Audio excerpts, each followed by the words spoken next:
Good evening, good evening, good evening, good evening, and good evening, ladies and gentlemen. Welcome to WeatherBrains episode number 817.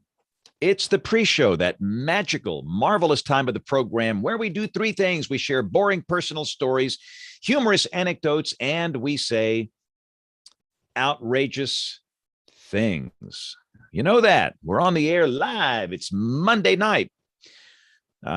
Usual time here this week. Notice we got Monday Night Football over on our network, the one I work for here. Look at that. Monday Night Football on ABC. Typically, it's on ESPN. I have no idea why it's on ABC tonight, but in theory, our late news goes on time, which is 10 o'clock Central, which means I'll typically need to leave the show here as usual. But you never know. I mean, this could be overtime. Who knows? For years and years and years, we had Monday Night Football on ABC every Monday night.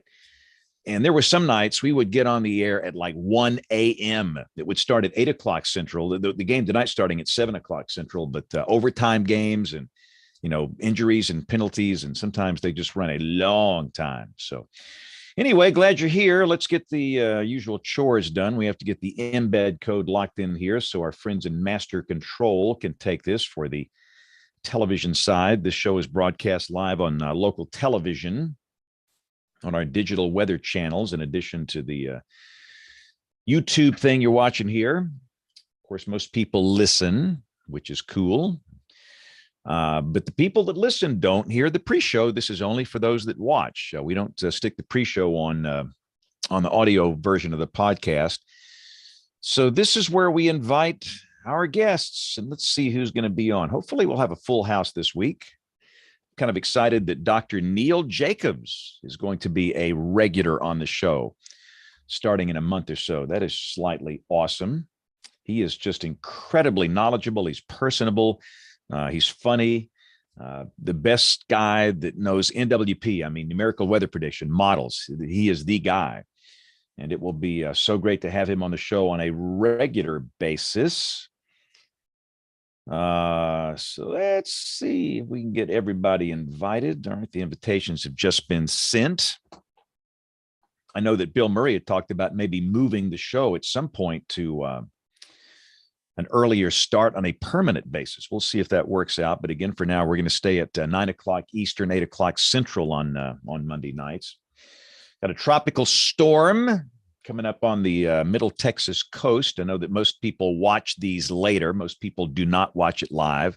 But we're doing this on the 13th of September. Tropical storm Nicholas is coming up on the middle Texas coast tonight. I know that Troy is watching that with great interest, and that he's of course, in Austin. Yeah, of course, he's on the drier west side. Friends in Houston obviously are busy watching this. They've had some pretty stout wind gusts to 60, 65 miles an hour on the coast. And it's been a active day for them. I'm watching all the videos come in here on the social media channels of the action out there. Always nice to watch from a distance. I've had enough wind in my life for a while. We had Zeta last year. We had no power for 4 days after Zeta, and after the March tornado, we had no power for almost 4 days. So I've had enough wind in my life. Hi, guys. Aubrey is here. I'm back. My heart is warm. It's just like I feel like you've been gone for so long. I have, and I didn't realize we were having a show last week because it was Labor Day and I was off for the holiday. We tried to fake you off there, Aubrey. I know. I was like, I came in Tuesday and I saw the email and I was like, oh no, I missed it. But I've actually took the holiday. I think this year I've actually done a pretty good job at taking the actual holiday. Oh, there you go. That's right. Last Monday was Labor Day. Mm-hmm. We never do that. We never have it on Labor Day. That's what I thought. Threw me off. It's Jen there more. Hi.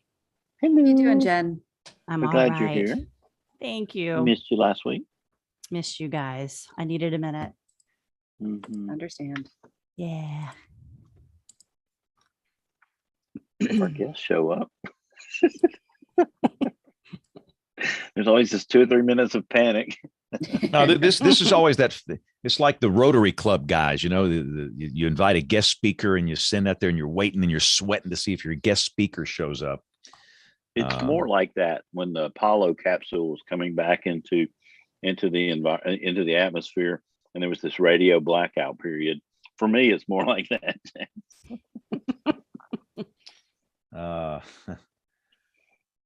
Well, if not, we can just talk among ourselves. I mean, we've done that before, just a homegrown show. Sometimes those are the best ones. We can talk about Hurricane Nicholas. Is it a hurricane? Well, no, it may be. I don't know. It's really close. 12 millibar drop in pressure. Is that right? Yeah. I mean, the impact is going to be the same one way or the other. Right. I mean, it's, But still, it was beginning to rapidly intensify, I think. I don't know when that 1,000 millibar. When was the last vortex fix prior to this last one? 988 is the last one I saw. Right, but before that, how many hours was it before the previous one to that? I guess I've got it up here on Tropical Tidbits. There's a NOAA training mission in the storm. Have we ever had Levi on the show? Yeah, Levi we need to have Cowan? him back. I think he was on one time. He needs to that's- come back on the show sometime. He's He's at least very interesting. an EF3 guest. Hey, Andrea. I can breathe now.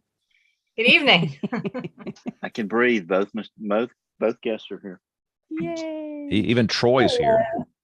Hey, Michelle. Hey, Hey. Andrea. How are you? Hey, Troy. How are you? Good to see you. Welcome. Welcome. Case is looking good back there, Troy. Those custom builds. No, those were back there, and fortunately, they're just repainted since the We've floodwaters never seen them when rose. they weren't covered to the. Or they were rim just with buried. books. Yeah, they were kind of buried in books, but they were back there. You're right. It'll probably be another 5 or 6 years for the books find their way back up there, but moving in a little bit at a time. About to have the contractors out, so I'm real happy about that. Good. You got some product in your hair?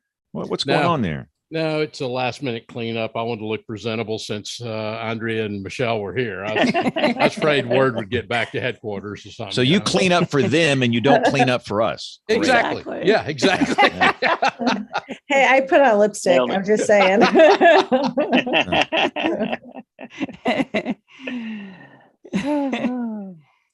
Well, all right, I think we can start. So we're on time. Everybody's here except Kim. And I think Kim, was she here? No, she's not here. But she sent a pic of should- the week. Yeah, she sent a pic. It's a good I time. was reading, seeing actually. Seeing some more Jen and Aubrey emails. meant to say hello to y'all too. Hi. Hi, good to see you. All right, well, let's get this sucker going here. All right, record channel 1, record channel 2, and here we go in 5, 4, 3, 2, 1. WeatherBrains episode number 817. Longest running weather podcast in the universe. Now everybody has a weather podcast. I mean, the guy at the Arby's over here. I mean, our news anchors. I mean, really, and it's cool. I mean, it's great. I think that's the cool thing about it. Everybody's got a weather podcast, but we've been here since 2006. So we are into our 15th year. So welcome. This is for September 13th, climatological peak of the Atlantic hurricane season. And Troy, you've got a near hurricane near you. Yeah, and this thing looks like it is actually it is reluctant to move on the coast. It looks like it's sort of moving up the coast now. And I don't know. I'm about to decide to trade in the years of 2020 and 2021 for another model. I'm tired of both of these. You couldn't get anything for them. Exactly. The trade-in value is not much. Yeah. No. No. I think all of us, we've had enough. I mean, I was talking before in the pre-show. I've had enough wind. We had Zeta that came through here. We had no power for 4 days. And after the tornado on March 25th, we had no power for about 4 days. And we're still obviously cleaning up from that. You're cleaning up from your nastiness in the winter. So, Yep. yeah. So I guess I you're was on the worried good- there, Bill, for a second. He's talking about the wind. I thought he was talking about you and I or something on Monday night, Yeah. 8:00 Central Time. So. Yeah, I think that was. I was thinking our pink slips might be coming pretty soon here. Yeah. Too much wind. Wait a minute. Look who's back. What? Aubrey. I mean, our heart is warm and fuzzy. I mean, the world is right again, and that you're back. Welcome. Well, you guys weren't at NWA. First of all, we'll Yeah. go there. And then last week I thought, oh, it's Labor Day. We don't have a show. Little did I know. I came in Tuesday and saw the emails. I was like, oh no. You're getting complex there, Aubrey. They were trying to avoid you. But this is like the first time in a long time that most of us did not attend. So you were the attendee on behalf of the show. Give us a quick summary. How was it? Oh my Yeah. gosh, it was so good to one, to see everyone again, one, to talk and catch up with everyone, and of course to network. It was tough not seeing as many students there. Yeah. And I would say I actually did expect more Oklahomans to be there, whether it be students. I know there's a bunch of different reasons, but I was a little surprised at the lack of the local representation for whatever reason. And I thought the presentations were fantastic. I was there Sunday and Monday. I had to fly back out on Tuesday. But I thought the conversation was very well done. A little bit more case studies, which I always find very interesting, talking about ways to go beyond the forecast and all of the other different hats that we wear as journalists, including the weather forecast. And I thought it was very well done. And I think there was a good, for the hybrid that they had, I thought there was a good amount of people there. At first, kind of walking in, I thought, oh, I don't know if it's going to feel too small, but it didn't. I mean, obviously compared to Huntsville, which was the biggest NWA, I believe, in attendance, with like almost 500 people there, to, I believe it was just a little less than 200, if numbers serve me correct, but it didn't feel as small as I think I was expecting walking in. So it was a good conference. Most importantly, how was the pub crawl? The pub crawl is always fantastic. But the problem was on Monday, because there was nothing sponsored by the NWA, there wasn't exactly a one gathering. So everyone just kind of went off in their own group and did their own things. And I think that was kind of the disappointing part, is we weren't all together kind of mingling and, talking from group to group in the same spot. Everyone just kind of followed their own group. So I would say that was kind of a disappointing part, is the Monday night, because that's always a fun camaraderie night and wild night. Ooh, that's Wild Night show title. Heard about those wild nights before. Yeah. Wild Night, in the words of Van Morrison. So wild singing. That's all I meant. Yeah, where's it next year? Did We they don't know say? yet. Yeah, that's what I heard. The latest was that they don't know yet still. Ooh, wow. Okay, well, we need, again, we're short-staffed here. Brian Peters, of course, longtime member of this show, longtime WCM of the Weather Service in Birmingham. Brian is retired from television, and he's left us, and so we're a little short-staffed. And until we get that position filled, when you're short-staffed, it's hard to get away in the television business. So hopefully by next year we'll be able to all be together again and do a live WeatherBrains from NWA, which is always a highlight of the year. Let's see, Jen, when's the last NWA you attended? I've never been to an NWA, actually. Okay. So, yeah. So I need to go. I'd love it. It would be great to go. So next year in TBD. That's right. I would love it. Kim's an insider. She knows everything. Kim, what is the NWA going to be? You know everything. You know everybody. I'm not clairvoyant though, so I don't. If there's not anything currently known by somebody, then I might not be very, very useful either. But I will say, Jen, it strikes me you haven't been to NWA, you haven't been storm chasing. There is so much for us to do with you when the world reopens. We're just making a list right now Please, of things to do when it's not this year. Get me away from the microphone just for a little bit. Yeah, I've been stuck on the air, so I need a minute. I definitely need a minute. Yeah. All right, well, I was so sad. I mean, I was one of those Oklahoma people, Aubrey, who wasn't at NWA. And it was so sad. It was just up the road from me. Yeah. And, it was just a sort of difficult situation for me. It came down to my kids and the fact that they can't be vaccinated yet.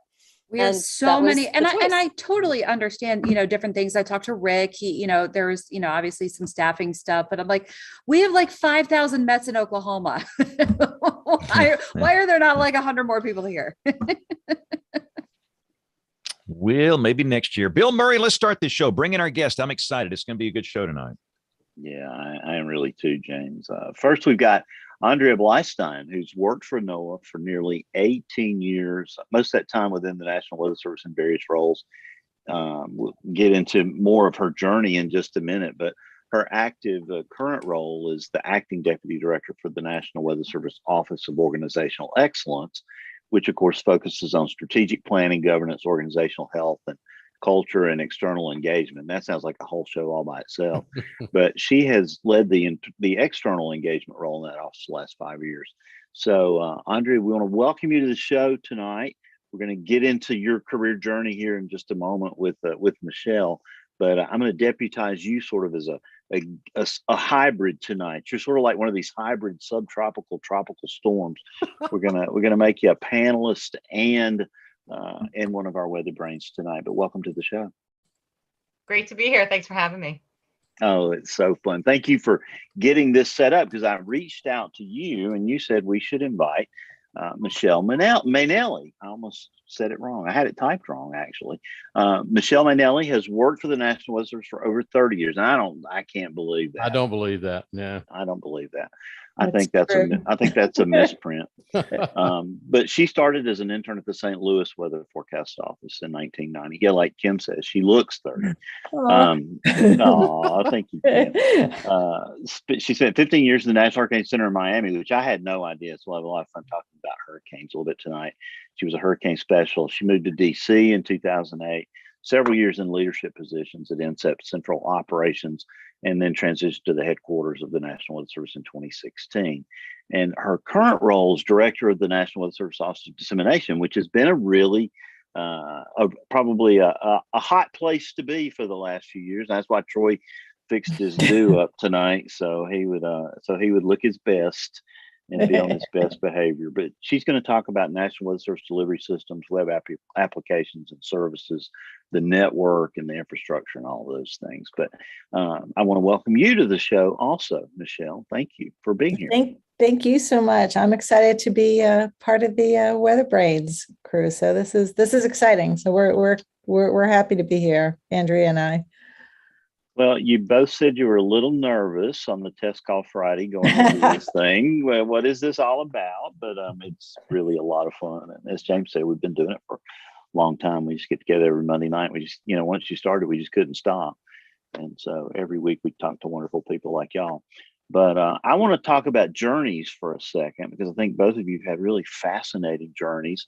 And I'll start with you, Andrea. Talk about, most of us have this, seminal moment in our lives where we realized we were, carrying this defective DNA, in our systems, and made us weather crazy. Did you have that happen, or was your change a little more gradual? Oh, well, so I grew up in Long Island, New York, and I wish I could say that it was Hurricane Gloria, although I was alive when it went over our house growing up in '83. But for me, it was growing up in a house with a dad who is a amateur radio operator, and we used to listen to No Weather Radio growing up as a kid, whenever there was severe weather. Wait, coming wait. through. What was his call sign? Yeah. Let me Yeah, test you. I What knew was that his was call sign? Now you're really going to put me on the spot. I should have asked. That's what we do here. I'm Whiskey Oscar for a whiskey. In earlier life, I was Whiskey Bravo for Sugar Victor Hotel. I got my license in 1970. I mean, that's a big chunk of my life. So I love a dad that's a ham radio operator. He gets no better than that. Yep. He would try to get me to listen to some of the broadcasts in the eevening, and as a teenager, I was like, no, I'm not interested in that one. But actually, winter storms got me interested in it. I could definitely recall the northeaster 96 and the amount of snow it dropped along the island. And actually, we had a lot of temperature changes throughout that storm. And I'll never forget going out to help my parents shovel the front. And you could just see the layers of different precip in the snow. It was pretty amazing. So that got me interested in weather. I used to give the forecast at the bus stop in the morning to my friends, and we would argue depending on which meteorologist we were watching on TV at the time who was right. But that's kind of been my journey and what's got me interested. I thought you were going to say you argued about which global model you were following, whether it was the European or the GFS. So that's fun. So talk about how you what your educational background was, because I kind of saved that out, Andrea, and how you got to the Weather Service and where you are now. Yeah. So funny story. I actually, even though I love the weather, I thought about wanting to go into engineering and wanted to be an astronaut, which that's a story for a little bit later. But I looked at Penn State and, walked through the campus, started in their engineering college. And after my first semester there, decided it wasn't for me. And I walked over to the Earth and Mineral Sciences department and said, I want to change my major to meteorology. And they said, come on in. I had all the qualifications and physics and calculus already under my belt. So I made that change right before I left to come back home after my first semester. My parents my mom didn't really know what it was. My dad was like, okay, this is cool. And never looked back. It was a great decision. And after working a summer at Party City after my first year away home, I decided after I went back my sophomore year, I had to get an internship and do something much more related to meteorology. And so actually lucked out and got a student internship at the Eastern Region headquarters of the Weather Service, which is located also not too far from where I grew up. So that's where I started my journey. Yeah, well, I need a recommendation for some carnival games for a fall festival, if you don't mind, Andrea, if you got any ties back to Party City. But I think the internship probably serves you a little better. So talk about that for a minute, and why that's so important for our students. That Aubrey was talking about earlier, missing at NWA. That is such a critical thing. It was, and to be honest, I really didn't even know what the National Weather Service was at that time. My guidance counselor, advisor at Penn State knew somebody that worked at that regional headquarters, and she was a former student at Penn State, and so he recommended me to her, and I walked in those doors and really didn't know the structure. It was really just an eye-opening experience, and really thanks to that woman, Rose Ald is her name. She still works at Weather Service.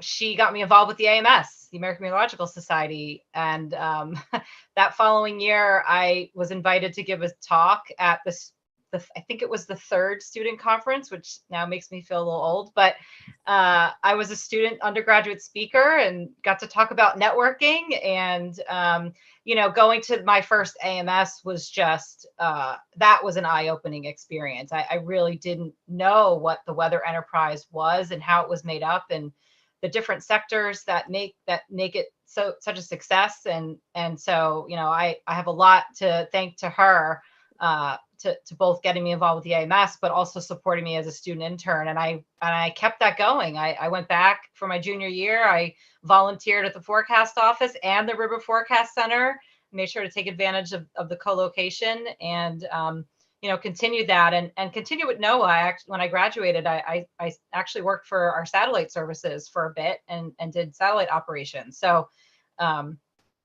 I've had a lot of other interesting opportunities along the way. Most of it's been in NOAA. I jumped in the private sector for a time, and then came back and worked at Weather Service headquarters. And I did actually finally get to have a great experience working for a former astronaut, Dr. Catherine Sullivan, when she was at NOAA. So it came full circle. I may not have gone to space, but at least I got to work for an astronaut. So that was been a fun part of my career path. Well, Andrea, it's amazing to hear you say that, because we tell students every day that, you get into your late sophomore year, junior year, early part of the senior year, get out there and do that. Get out in the real world, because academic places, as much as you want to think they are, they're not the real world. That's what I've said. Number one, you get out there in the real world, and you're a classic case of getting out there and then in seeing what you can soak up in the real world out there. I congratulate you, because this is exactly what we tell students to do all the time. And I did not know that background. It impresses me so much. Oh, that's great to hear. It's been fun. It's one of those things where people ask you what you wanted to be when you grow up, and you don't really know. And then you get to that point and you think, how did I get here? And you gotta tell the story, and you thought, wow, it's about taking advantage of opportunity. It's about a little bit about knowing what you don't want to do as well as what you want to do. Yeah. I knew early on I didn't necessarily wanted to be a forecaster. But I was determined to find a different path within Weather Service. I felt that calling to public service was there, and I've been lucky. I made it happen. Well, I mean, to me, it makes complete sense. You go from wanting to go above the atmosphere to saying, well, if I don't want to end up going there, I'll just, look at the satellites that are there and look down on the atmosphere and learn about it the other way. I mean, those things naturally flow together to me.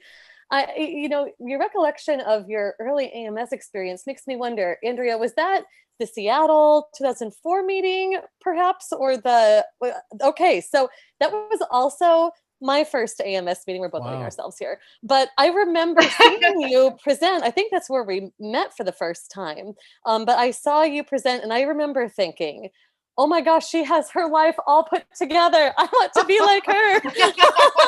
This is amazing. So, I mean, it's so incredible, these experiences you have. You just have no idea who's watching and being inspired. And, even starting out so young, take every opportunity you can when you're offered the chance to do something like be a participant in the AMS as a student. It's never too young to establish yourself. And it's just so interesting. Yeah, that I was absolutely in the audience watching you.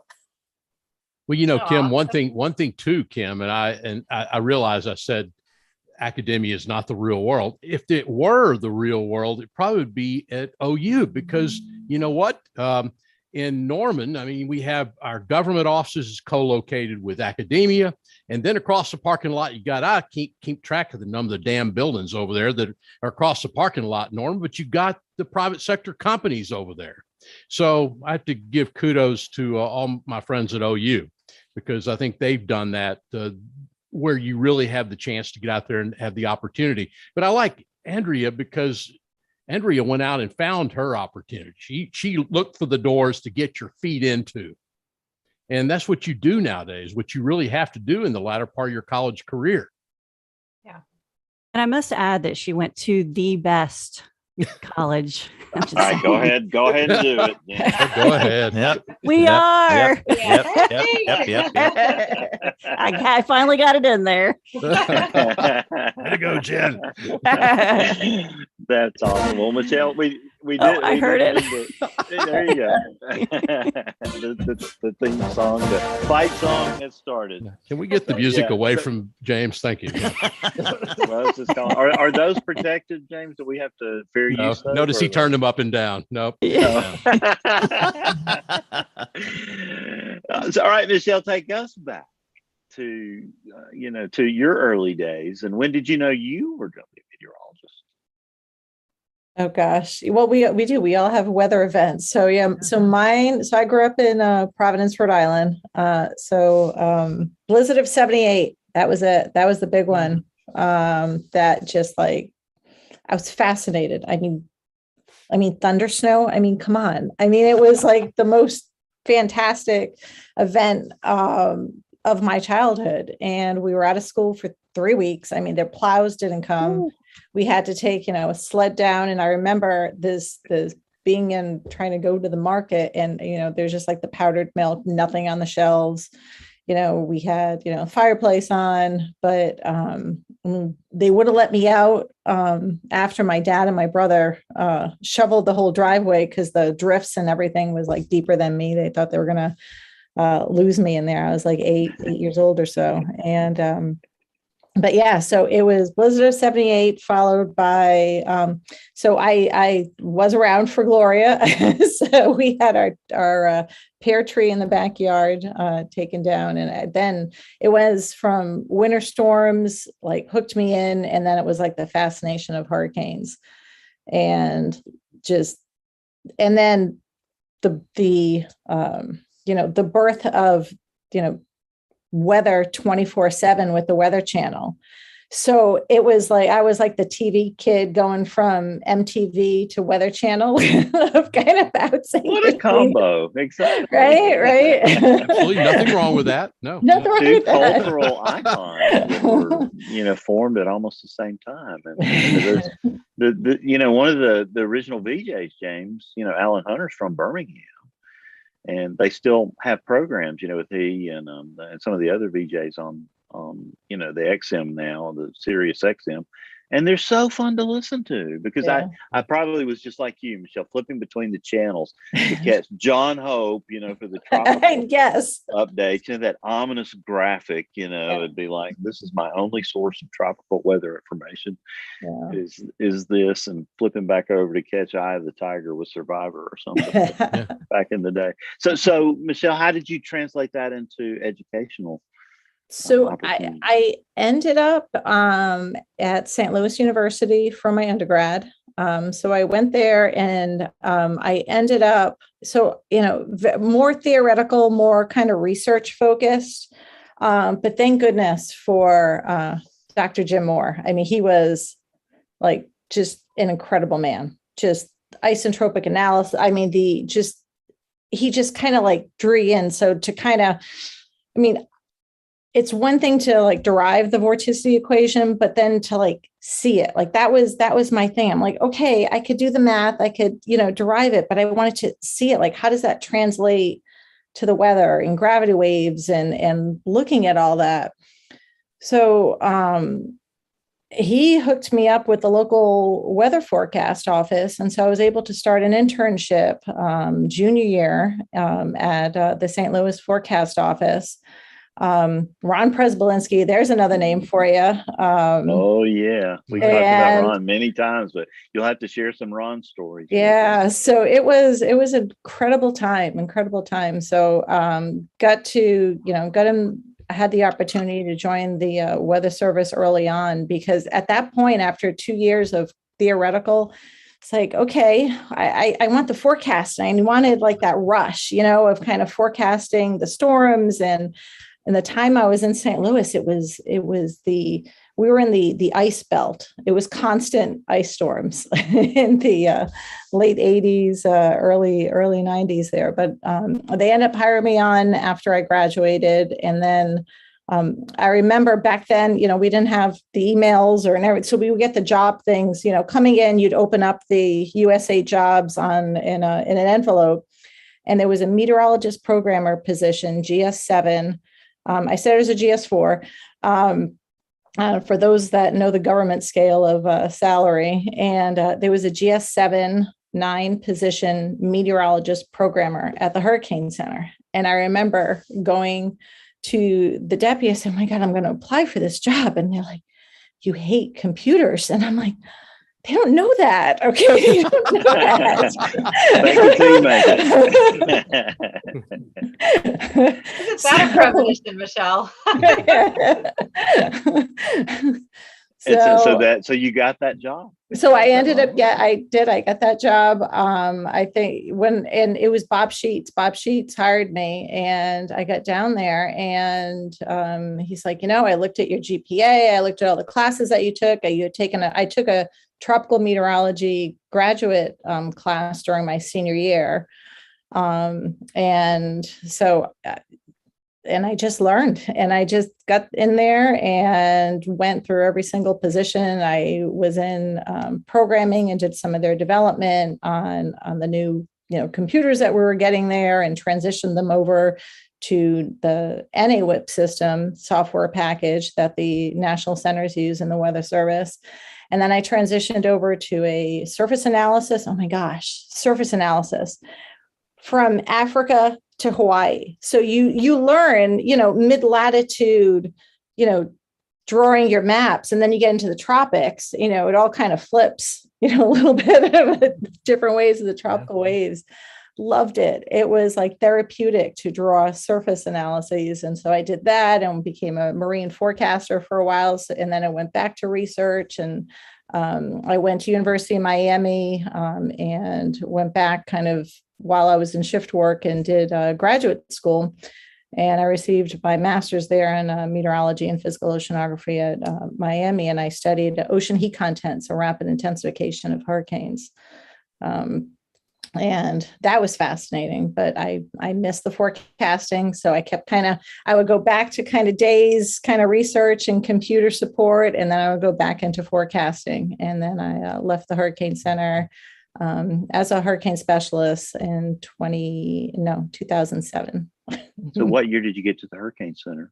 In 1993. So it was right after Andrew. Yeah. And how long? See, I never knew about you, Michelle. How long were you at NHC? How long were you there? 15 years. Okay, that's what I was thinking. Okay. Yep. And being a hurricane specialist is just one of the ultimate dream jobs to me. It seems like that's like the fighter pilots in the Air Force, the Top Guns. That had to be a rush. Well, and you got to ask Michelle too, that you say you kind of grew up on the Weather Channel, and when all this stuff was kind of going on, then all of a sudden you find yourself the Hurricane Center. That's got to be kind of interesting because you're in the middle of it all, and then you've kind of seen what is supposed to be the middle of it all, the Weather Channel. That has have an interesting perspective to it. So yeah, it was, and then also to get interviewed by people from the Weather Channel. So you were coming in right after Hurricane Andrew, of course. I guess, and Bob Sheets was instrumental in development at the National Hurricane Center after that. So talk about that process, and that had to be amazing. It was, you walk into, back then it was, the Hurricane Center was down in Coral Gables on US 1. And when I showed up, I had actually stayed in the Holiday Inn that had just opened that week, because the radar on top of the Hurricane Center from Andrew had blown into the Holiday Inn next door. And I just remember walking in and seeing all these computers and people, and the main center where the hurricane specialists were, and then the marine forecasters, and it was co-located with the Miami forecast office. It was great. I mean, the team there, and to watch in operations when you have, I look at right now what the team's doing down there, in Miami, and all the forecast offices, of how everybody comes together. It's so well orchestrated of how it all happens. And to be part of that, it's been a blessing. I mean, the Weather Service, that's in my blood. I mean, that's who I am. That's part of what I do. Well, we're going to have Neil Frank on in a couple of weeks, and we're looking forward to that because we've never had him on the show. But I don't think we ever had Bob on the show at any point. Did we, James? Was he in any form on the show? I think he's the only director we have not had on this show. So we'll have to get to work on that. That's for sure. Yeah, I got to spend a lot of time with Max Mayfield.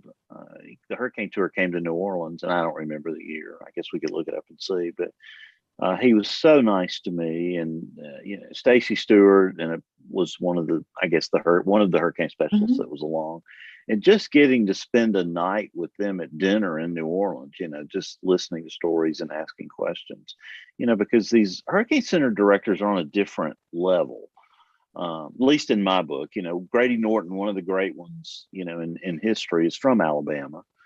And it was always said, that he would have to get away and go to the roof of the building and just sort of conjure the spirits of the hurricanes and come down. Now we've got Lebdy radars and all this other stuff to help us along, but still there's something special about that director and that whole team, what they do, because they just are like the bow of the ship plowing through the storm. It's pretty amazing to me, no matter what the situation is. So it had to be really cool to be around. How many directors did you get to be around, Michelle? Oh gosh.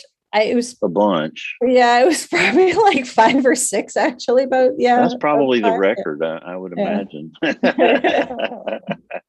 Yeah, I would, it'd be interesting to have been that hotel manager, walking next door to knock on the National Hurricane Center door and say, "Hey, I think we got your radar over here in the parking lot." Yeah. So that's pretty crazy. So then talk about your career after that. Michelle. And there was your path. Yeah, so I mean, I enjoyed my time at the Hurricane Center, but there was something, and during my time at the Hurricane Center, I ended up getting an MBA in technology management. So I was interested, and then I took a finance class and kind of an environmental law and different coursework.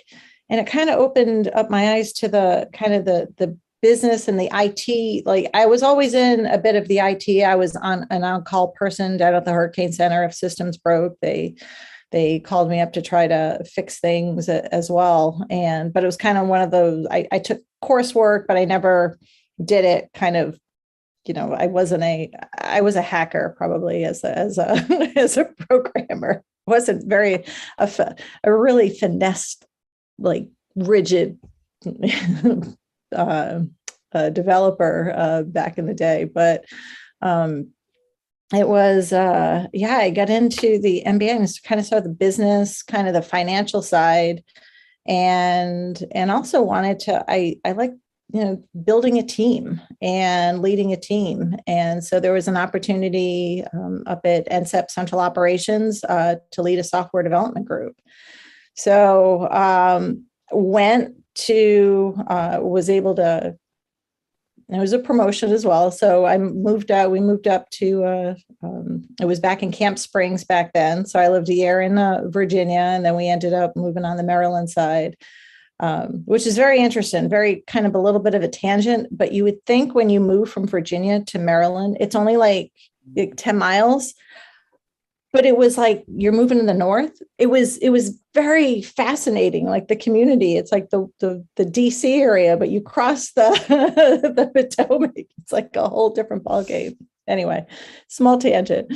But yeah, went into central operations, had opportunities. And then I took some software development coursework at University of Maryland as well. Kind of, okay, if I'm going to be teaching software developers, I want to know, the development life cycle. We do in system engineering, we do in software engineering, and, bringing more of those practices in and project management. It really interests me, and got into the deputy director at NCEP Central Operations, and then had an opportunity to move to headquarters.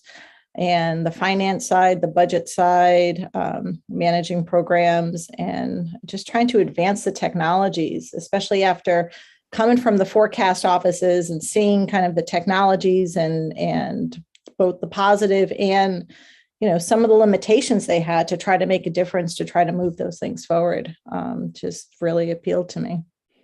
So Michelle, do you still hate computers? No, they're my friends. They're my friends now. I was going to ask the same question, Bill. I was in a place tonight with a Visa card, trying to use it, and the lady sitting there going, "Okay, you have to sit there a little longer." And I said, "Yeah, computers are here to help us." Tell me, Michelle, are they here to help us? They are. We have to embrace it. We just have to embrace them. So Michelle, talk about where we're coming from, because there's this old structure, and we're going to talk about the new structure. And there's probably not enough money to run both structures at the same time. Mm. So we got to get into that because you Right. mentioned budgets and things. So talk about the old, and then let's talk about the new. Okay, so probably I think it all probably came to a head, I think, in the Weather Service back in 2012, 2013, where our infrastructure piece with a series of massive outbreaks of tornadoes and various things, our systems just could not keep up. Our systems were going down. There wasn't full redundancy, the ability to transmit warnings. We missed a lot, and systems broke. That started the integrated dissemination program. So there was an effort to get funding in to build, looking at what we have done over the years with our supercomputers. Originally, it was only located in one location, and there was the famous Cray fire back in it was back in the early 90s. And I remember I was down at the Hurricane Center at the time because we couldn't get our model data. It was in the mid 90s. And so there's Cray fire. And so there was, they built and invested in 2 supercomputers that were in geographically diverse locations and fully redundant, copy and date, everything matched. And, they've mastered it, but it took years to get to the point where if one computer had a crash and they needed to do an emergency failover, entire supercomputer, they have it down now to less than 15 minutes to transition all those models, everything over, and things get run on the secondary system. And so they thought, all right, well, for all these kind of, applications of, the systems and applications, our web services that were built over the years, what I can tell you now, we're not fully following, software and system engineering principles.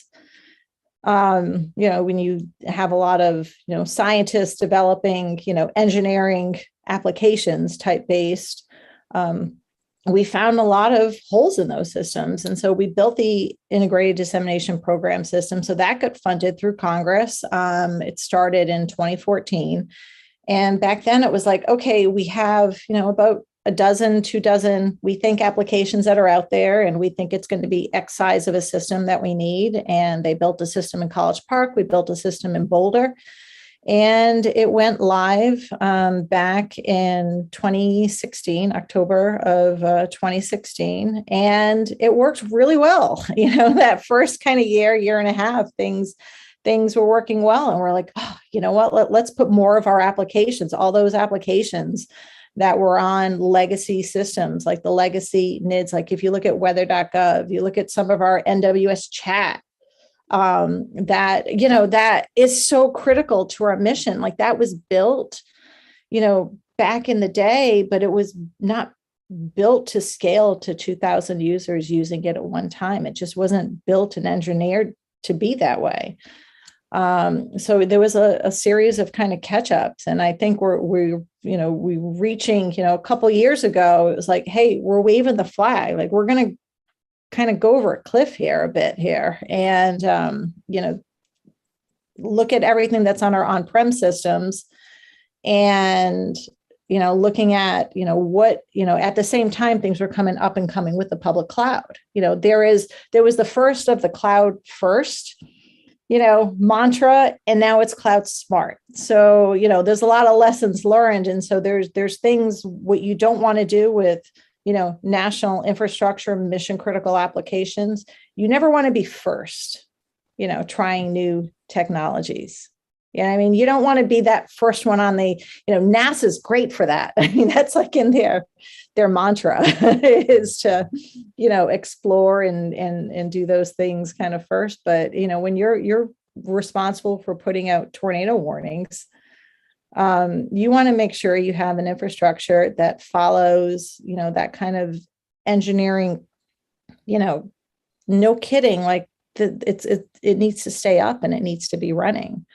So now where we are, there's been some, hiccups over the last couple of years. There's been a lot of briefings. We've been, briefing the Hill. We've, briefed through all the leadership through DOC and OMB and received, I think of looking at our plan, and we finally, we get that plan passed with our, what's our future going to look like for the infrastructure of the Weather Service. And we have it, it's at the Hill now. The president's budget and the House marks look extremely positive for dissemination in particular. There's, we have a opportunity for a significant increase in 2022. And we've been already, doing some demonstrations and transitioning some, applications to the public cloud and working with our partners, knowing that we can't do it alone. It's all a teamwork here. We're all, it's an enterprise that we all want the same thing. We want to keep America, aware of what's going on around them, receive the information, and be able to make decisions based on the information we provide. And we have a whole weather enterprise on the private side that will take take the information, but then enhance it and amplify it to meet the needs of their customers. So we're getting to that point, and I'm really excited to see where kind of next year, what our budget kind of leads us to, and the opportunities that we can further take us, and really kind of have that hybrid cloud approach. We're going to keep things on-prem for those no kidding watches, warnings, critical observations within seconds. And then there's a whole world of opportunities of what we can do in the public cloud. Sorry, go ahead, Troy. I'm sorry, Bill. I didn't mean to interrupt you. I should have said something on chat. But Michelle, I kind of came into tonight going to ask you, what do you really think? Be honest. No one's watching. It's just us two. Nobody's watching. But at the same time, what is your feel? Because I kind of get the idea that NWS chat, which is kind of an internal thing. Not everyone knows what that is because not everyone can be on it, but it kind of exposed some of the issues. And NWS chat is interesting because you have their pigeon, which is what Troy always uses the client. Yep. And that's not the big issue. It's the web-based that caused the slowdowns. And up here, I've got a monitor for MWin. Over here, I've got WeatherWire above me, auto print. Yeah, James, we're old fashioned. And I've got all this. But that NWS chat seemed like it sort of, we started having some problems a couple of years back, that seemed to be one of the areas that seemed to get the most attention. It did. And as, when, it came up kind of fast with the legacy infrastructure of what it was on. And then with the support model and everything else it was, heading for recipe for, not so good of a future. Fortunately, a couple of years ago, we were able to get approval for some reprogramming funds that we put, directly into this effort of, looking at, under the hood of NWS chat, updating the baseline kind of code, updating the architecture so that it is able to get transitioned over. And the systems, actually, the application is getting tested now on our integrated dissemination program system on our new infrastructure in College Park and Boulder. As we speak, I actually just saw another PNS that was getting put together, ready to go out, but we're scheduled and on track to go live with transitioning NWS chat, the existing application, onto IDP in late November timeframe. So that's going to give the ability for more stability with the application.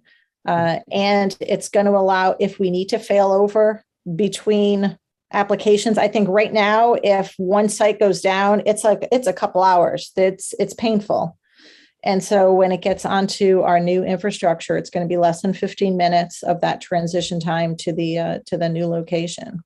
So that's exciting. And in parallel, if I can kind of segue into the cloud piece here, we have an opportunity, and we started, the contract got awarded in late April. And so in early May, we initiated a demonstration to test the Slack, a tool with Slack, and integrating that with our, NWS bot, our chat application.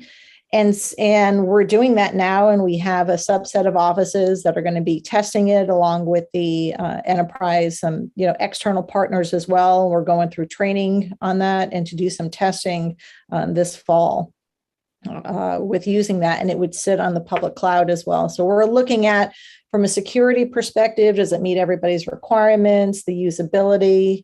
Part of it is having an application that can be used, especially for our IMETs, our fire meteorologists, of being able to be used on an iPad or phone. So is the idea, Michelle, that will eventually move everyone to Slack, or is that going to be an emergency deal, or do we know at this point? So it's unknown. So we're going through a demonstration to test. So does it meet our requirements? Is it able to scale to the, to what we really need? And so we're doing kind of that cautious, deliberate approach with the cloud. That cloud smart. So we didn't want to put all of our kind of eggs into the basket. Oh, we'll just get a new tool and just choose that. No, we're keeping focus and making sure the existing application that's getting moved onto IDP, that stays stable, that is working. And then that's going to get implemented in November while we're still kind of testing and looking at the Slack NWS chat demonstration. And then we'll go through our normal governance and assessment and internally and with the partners that used it and saying, what do you think? Beyond it, not all projects, everybody thinks, a project or demonstrations, you have to have a success at the end for it to say it was great. But I think part of the reason why we have projects is doing that experimentation and test. And if it fails, well, good, we learned something new, and you're not going to spend and invest a whole bunch of money in something that you don't know. So that's why we're doing this demonstration, where we try to do demonstrations as much as possible to kind of say, all right, let's take a small thing and then see if we can scale out. And then if it works and it checks all those boxes, then we move forward with that next step. Hey, Bill, can I hop in here for a minute? I was going to say, you were there when NWS Chat was birthed. Right, so the National Weather Service chat was born, and it was a meeting of three people: a guy named Ron Murphy and a guy named Tom Bradshaw. Anybody ever heard of these guys? Yeah. I mean, Oh, yeah. they're Ron was known for his I-65 signature and his AFDs that he wrote, but they called me, and shame on me that it wasn't my idea. Shame on me. It was their idea. I had nothing to do with it, but they came to me and said, we really don't communicate well during tornado outbreaks, during severe weather events. How about if we open up a chat on Yahoo? This is how the whole thing started. Yahoo chat. Okay. And I can't remember the year. This was a long time ago, but it was marvelous. I mean, it was just astounding how well it worked and how it opened up this real-time line of communication where we all could. I'm on TV. I can't talk on a conference call. You just can't do that, but you can type and you can see this, the exchange here. And so that was the beginning of this thing. And, Daryl Hertzman worked so hard on this. And I was going to ask Michelle, so let's go back to the spring of this year. We had a pretty rough tornado season here, and Weather Service chat was unstable. And I'm not blaming you. It's just an old infrastructure. It's old. And so the Weather Service in Birmingham and they watched what we've been doing, and they've been on our Slack session. We use Slack internally here at my operation with the folks in the field, and they found it to be a robust, stable platform that really served our needs well. And so we all got frustrated because we had a couple of situations that could have been dangerous. I mean, it's easy to look at this from an administrative perspective, but when you're in the trenches, when you've got a tornado 14 miles southwest of Bessemer moving northeast at 35 miles an hour, and you've got to be communicating in a life-threatening situation, Weather Service chat wasn't functional. It wasn't. And they moved to Slack, and somebody got in trouble. I think I'm trying to who No, Who got those nobody guys got in trouble. No, it was nobody got in trouble. Okay. I mean, they could be invited. So, I mean, there was a procurement kind of piece going on at the time. So we had things that were out and going through an acquisition process during this whole piece. So there was nothing stopping offices from joining other people's, other, partners Slack. That was fine. It was trying to, like, we were still figuring out security and the various security tools of what can be on. I mean, we're have our meeting we're having our podcast tonight from Zoom. We can't download Zoom on our government, computers and GFEs. So there's, a little bit on the security side of just kind of being mindful of, but nobody was in trouble or anything like that. Well, and mainly, I just wanted to step in and say what they did was the right thing to do. And what they did was do it and ask for forgiveness later. It was an emergency situation. We've got to communicate with our partners in the media, and vice versa. We've got to have this open line of communication, and it worked just beautifully. And the Weather Service had kind of been priming the pump with that as a backup, and everybody kind of had an account, and everybody just at the drop of a hat, let's go to Slack, and they made the decision to do that. So I'm glad that nobody got in trouble. I was afraid somebody at headquarters, the underwear started flapping up down their legs, and their face and veins started bulging out on their neck, and they called the MIC down there and chewed him out. I'm saying, if you need to chew somebody out, chew me out, or choose somebody in the private sector, because we were almost demanding that, and they were getting frustrated. So anyway, but I am so thankful that you're on top of this. I mean, you're the perfect person for this. So thank you for your service. That's the main thing I wanted to say. Thank you. Well, you're quite welcome. All right, so I'll ask Andrea, because we need to make sure she stays engaged here. So jump in anywhere you want to. But you did a presentation of your partner meetings are just spectacular. How long have you been doing? Partner meetings are amazing. Yeah. Yep. Andrea, gosh, what you've done in the last couple of years. Talk to us. They're a lot of fun. Yeah. When did those start? I was trying to remember. Well, remember when I told you I used to give the forecast at the bus stop? So I think it started at that age. I always describe myself as an extroverted meteorologist. I may not be giving the forecast, but bringing people together and having a conversation and having a dialogue are really critical to the Weather Service and to our partners. So when I stepped into the role in the current office I'm in to really pick up the partner engagement work, it was really about changing that dynamic that we had for many years. And many of you've been around for a while. The relationship with our external stakeholders has there's been a roller coaster in some ways, and for a whole host of different situations and reasons. But bringing people together and giving access to our leadership team for all the different aspects of what they do for the National Weather Service is really critical, but also then listening to our stakeholders and providing opportunities to hear from them, to workshop ideas, to talk through future strategy and plans for our programs is just such a critical piece for the work that will support what Michelle's doing for her office. Without those stakeholders being involved the entire step of the way, we're not going to be successful and know that we're actually going in the right direction. So those meetings have really grown. Part of it too is within the last 18 months and being virtual, the access has changed. We used to hold these meetings in association with major conferences when we knew that a lot of our stakeholders were going to be together at the same place at the same time. And they were great, but not necessarily the most accessible to everybody that maybe wanted to be a part of them. So having a lot of the webinars we've had over the last year, I was counting because I'm doing my performance review, right? How many have we had this year, and how many have attended, and what is the diversity of the attendance? It's been pretty remarkable in terms of the interest and continued interest over the last year, and wanting to make that happen. So it's been a lot of fun. I always was interested, Andrea, that when I got my first invitation, probably about a year and a half ago, when we started doing, when we did the virtual stuff, I was sitting there, James and Bill and everyone else, and I go, they invited me. Are they crazy? But I got to tell you, I really, Andrea, enjoy your work because it's very obvious, like Michelle said, that you're wanting to be inclusive and trying to, and that's where we, in 2021, that's where our problem is nowadays. We don't get together to try to find some common ground. And Andrea, that's what I feel like you're trying to do. Trying to find a little common ground here and see what we can agree on with what will work.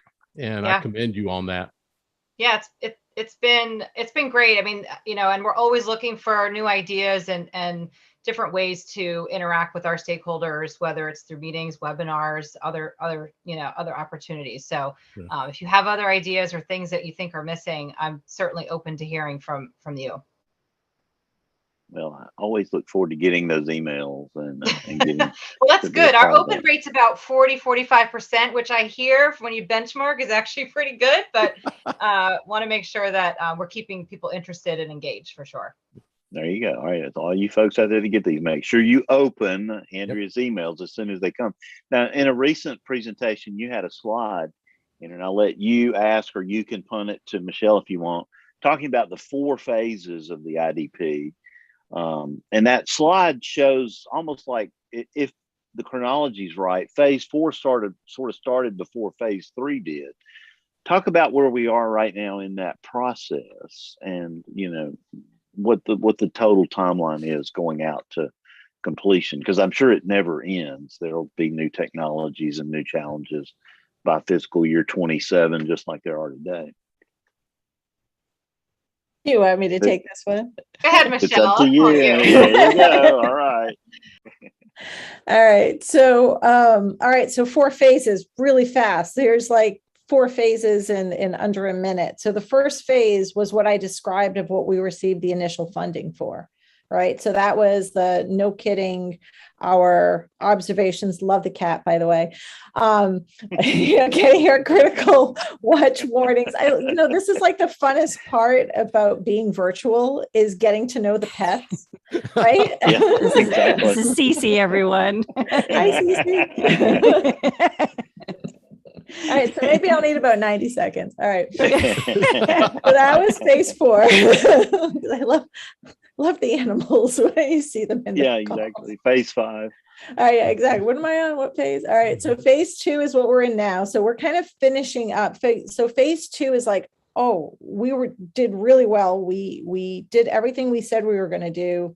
And, we've added additional applications, multi-radar, multi-spectrum, MADIS. There was a whole bunch of other applications that we added on that were kind of orphaned over the years. And so by the end of this calendar year, we're essentially going to be finished with phase 2. Now, it was the phase 3 and phase 4 are the new ones that we, where we can do a little bit, but we really are restricted, especially with our on-prem, of just between like the size and the support that we need to support, the resources to support this critical infrastructure 24/7. So phase 3, think of it as that's our on-prem. So that is, making our current applications more stable that live on the system, increasing the amount of, bandwidth that we, extend and provide to our customers to access that critical data, looking at content delivery networks, for, pushing a lot of our data to the edge. So it's not coming at our system. So we're able to serve out more data. That's part of, phase 3 with a little bit of hybrid part of the cloud piece, when you kind of get into content delivery networks and various pieces of how we deliver our information out through various cloud service providers. Phase 4 is the cloud, is the public cloud. We've already transitioned this past year our damage assessment toolkit to AWS. We are running that. We recently launched the initial operating kind of capability of our national GIS viewer. Many of you may know about NowCoast.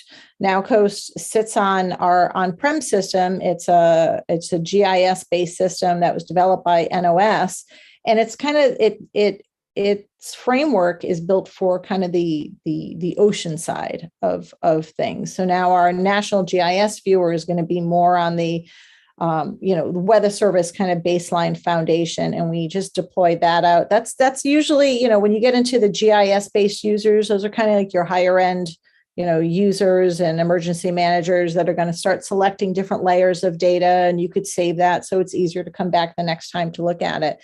That's now running on our public cloud, and we're going to be, advancing, adding more data and services as we do that. We're also looking at demonstrating we've just finished up a demonstration of our model data, our GFS, high resolution rapid update, and NAM data, of moving that to the public cloud through the big data project. We still have the on-prem version, but we're looking and kind of testing and getting some great feedback from partners. So I definitely went over 90 seconds there, but all right, we've got all that.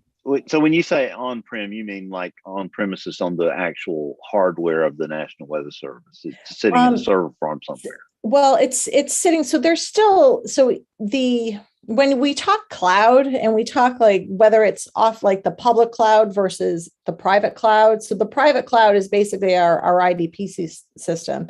It's using virtual machines. It's using the same type of architecture that you would in the public cloud. It's just, we keep it, in our data centers. It's contained in our data centers. We can see it. So you can see that it works before you make this jump. So talk about the importance of public-private partnerships in that process.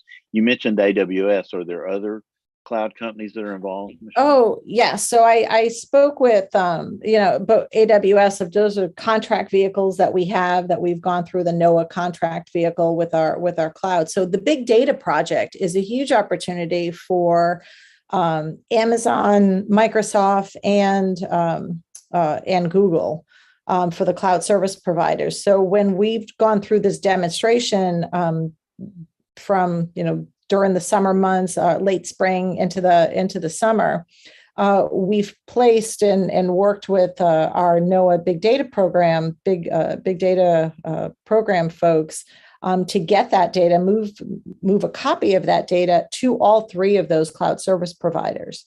So they're equal access across the various pieces, and looking at the enterprise of being able to access that data and manipulate it. So, our data sets are getting larger and larger. Let's face it. Why are we doing all this? And why are we demonstrating? Why do we need to do this? Because just the sheer movement of all this data, it's more and more. Everybody wants higher resolution. And if we spend all of our time, we'll never be able to catch up with all of our networks. You can only build a network circuit piece to download. It's limited to what you have at your house, right? It's of what you can, consume and what you can view on a screen. So we're going to have to get smarter of where and how we make this data available and how we have it accessible for folks. And I think just, we can't keep moving it everywhere. I don't think it's the right way to serve our partners in the enterprise to do that. But we have to make it accessible. We have to make it accessible, and we have to put it in formats that people can use. So I hear that these services are not charging the National Weather Service for that. Explain that, why it makes sense for them not to charge for it, Michelle. Why would they do that? Yeah. So the way the contract vehicle, now this is for the BDP side. So for egress, so it's called egress is what we're kind of talking about. So there's one thing to move all the data. Everybody kind of pays. In our case, we don't pay for that we pay for it, but there's a contract that it's quite minimal. So there's a storage component when you do something on the public cloud or any system. So there's a cost to store, there's a cost to process data, and then there's a cost to extract data from our cloud service providers. So that extracting that data is where that cost egress is. So looking at, for example, our on-prem system. So think of it, we have, millions of people that come to our site to go grab X data. nobody's charged for that data. That's the bandwidth we provide to allow customers to do that. Now, we have an opportunity with our big data project where the way that contract is set up, that egress, anything that we put there that's within a certain limit, or you have to figure out, I'm not going to go through all the contract lingo in that, there wouldn't be a charge to NOAA to extract that data. Now, if somebody else comes to get that data, it wouldn't be, you're not going to get charged. But the thought is, well, if folks are taking it from our IDP system to move it to a public cloud so that you can do your processing, that's when you get into AI, machine learning, and everything like that. If you just stay there, then it's beneficial for the CSPs because you're going to be paying them to process your data where the data is located. So they're going to make some money somewhere in there. If you're going to be, not necessarily moving that data around, but maybe processing it or storing a small bit somewhere else. So there's going to be money in there for them, which is probably happening today to some point when you think of it, because if you take it off our system, you have to put it somewhere.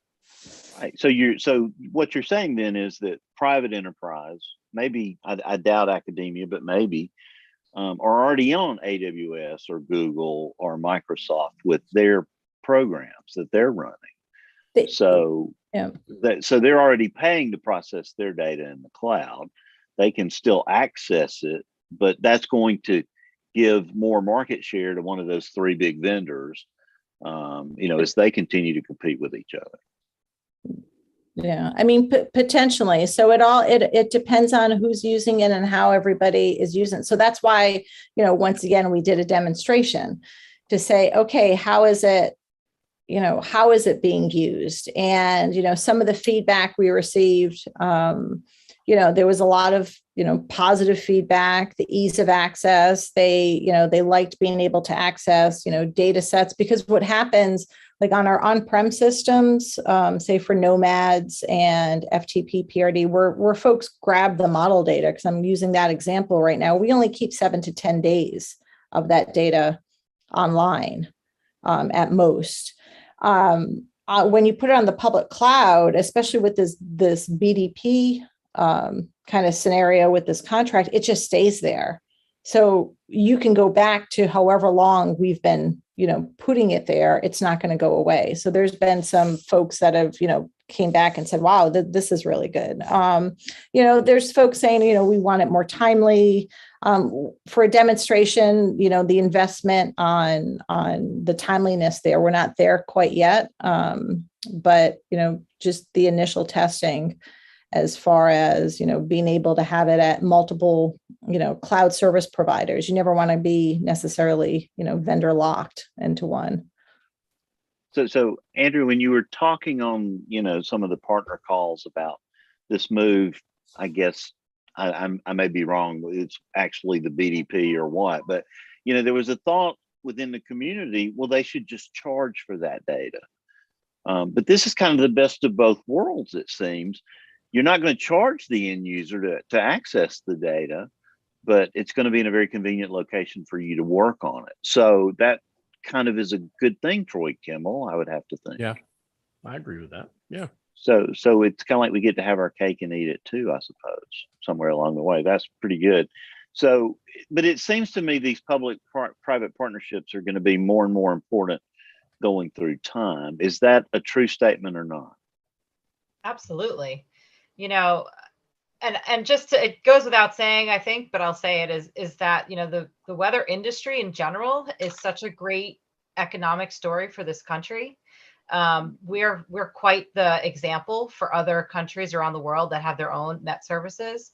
And the growth and opportunity that the private weather industry has done over the last 10 years is just quite remarkable. And, we definitely are paying attention to that and acknowledge that that they are a critical piece when it comes to not only getting and using our data, but then translating that to the users that need it in so many different communities, around the country. So it's a really critical piece. And then, of course, when you have something like the big data program, which is looking at ways for us to make our data more accessible and to make it more timely, that only increases that great news story in terms of the value that it brings to our citizens.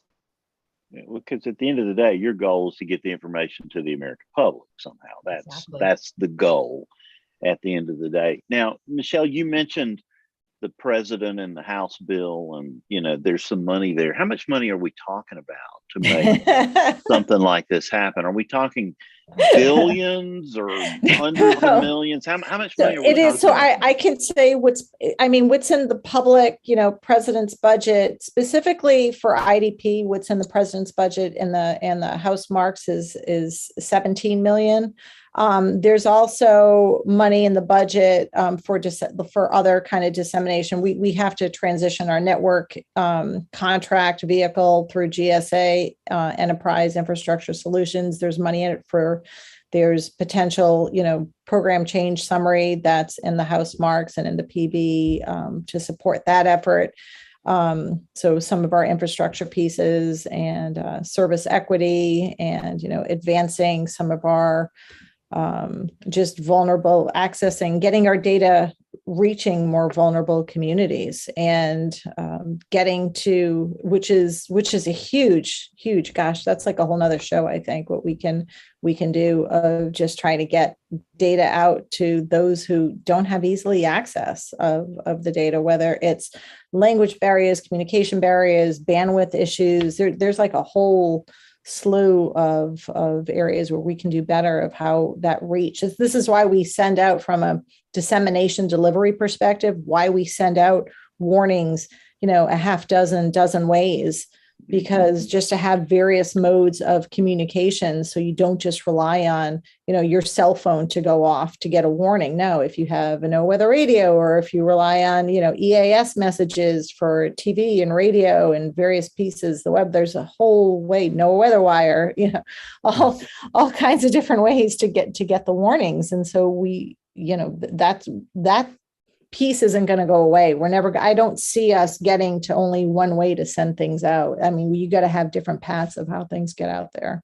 That would be, in a way, Michelle, having one way to do it would be a recipe for disaster. Yes. And that was what I was going to just mention, because you and I and Andrea, in addition to some degree, have had our discussions about no weather wire. And I think that where it is at this point, satellite and internet delivered, I assume no weather wire is here to stay.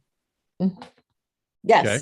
Yes. So there's area part of phase 3, actually. Okay. And the plan is to get weather wire, especially the open interface, to a better infrastructure such as IDP, and getting it more supported and more resilient and stable. Let me also ask you, there's a lot of people, as James points out, that listen to us and watch us to some degree. We have a lot of emergency managers around the country. And one of the interesting things has been MWIN. And I've got it here. I've got both MWIN and no weather wire running on the same computer with the internet feed, Michelle. And we've had some discussion about the climate stuff. And that was a discussion a while back. I think that's a little better understood now. But is MWIN here to stay, for at least the time being? Because I think some emergency managers really depend upon that. Yeah. No, I don't see it changing. What we're actually looking at doing is doing another upgrade of MWIN in 2022. Okay. Yeah. Okay. Sorry. FY22. All the FYs in. Yeah, it's getting late. No, sorry. So no, we have a planned upgrade with MWIN next year, and looking at also, we have an application called NLITS. Yep. And so kind of merging those applications as well and updating those to be more resilient and more reliable. And those, so and talk the about inlets, that one for a minute, because I don't know that. No, that inlet has to do with law enforcement. That's feeding state centers, DPS with weather service information. So important. Being in dispatch, law enforcement dispatch before, it is important stuff, Michelle, right? Yeah, that's right. That's right. You got it, Troy. Yeah, I've got MWin running over here on a virtual machine. So that's a little bit of everything. What software do you guys use for ingesting MWin? I'm using weather message. I'm using weather message. I still am too. What else is out there? I don't think there is much. Hard to beat. Danny does a good job down in Alabama with weather message. So.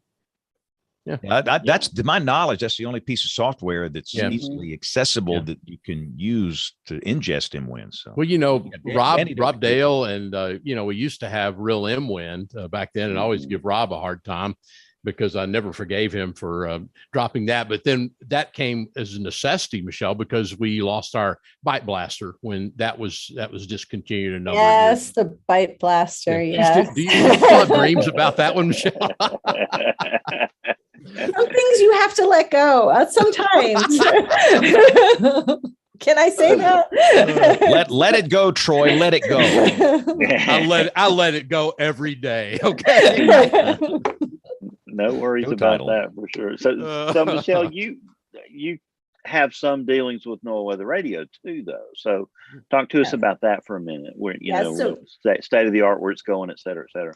Yeah. So NOAA Weather Radio, yes, used to wake me up as a kid, and it still does today, and it's a good thing. NOAA Weather Radio is within the program, within the Office of Dissemination program. We have just over 1,033 to be exact, transmitters across the U.S. And we're keeping up with the reliability and the availability. I mean, it's hard though. I mean, there's leases and various things, so many different components with NOAA Weather Radio and making sure the transmitters are up and running. We're looking at now, because we have those copper line circuits that go directly from an office to the transmitter. Part of that network transition with the contract with GSA that I was speaking about earlier. Part of what we need to do is those copper lines are going away. I mean, folks, the telecom companies, they don't want to support those analog lines.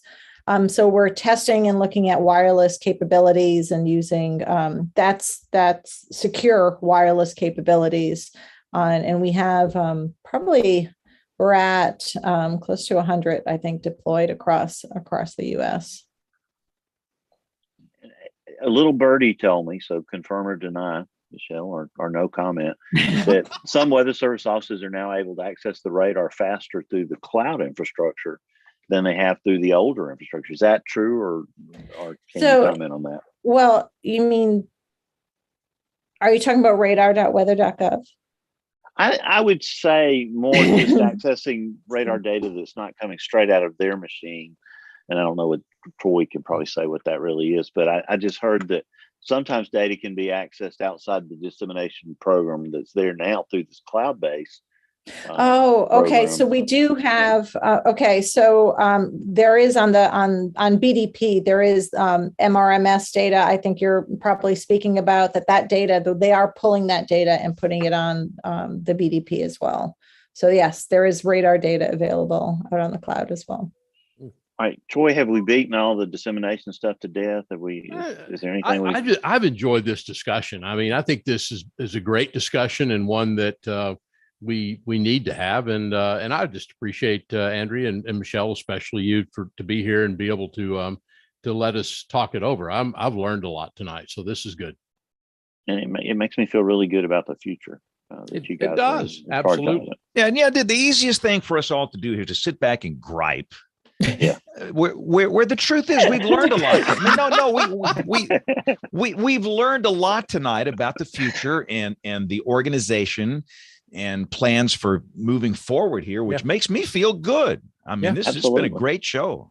Yeah, I'm so glad I called you, Andrea. Now, we're glad you called us. Yes, we are. This has been a great. This has been fabulous. I've enjoyed speaking with everyone. This is a great topic, as I can chat for a long time. All right, we got to. But I do need to ask if I can get MWin on my Commodore 64. Yeah. Sure.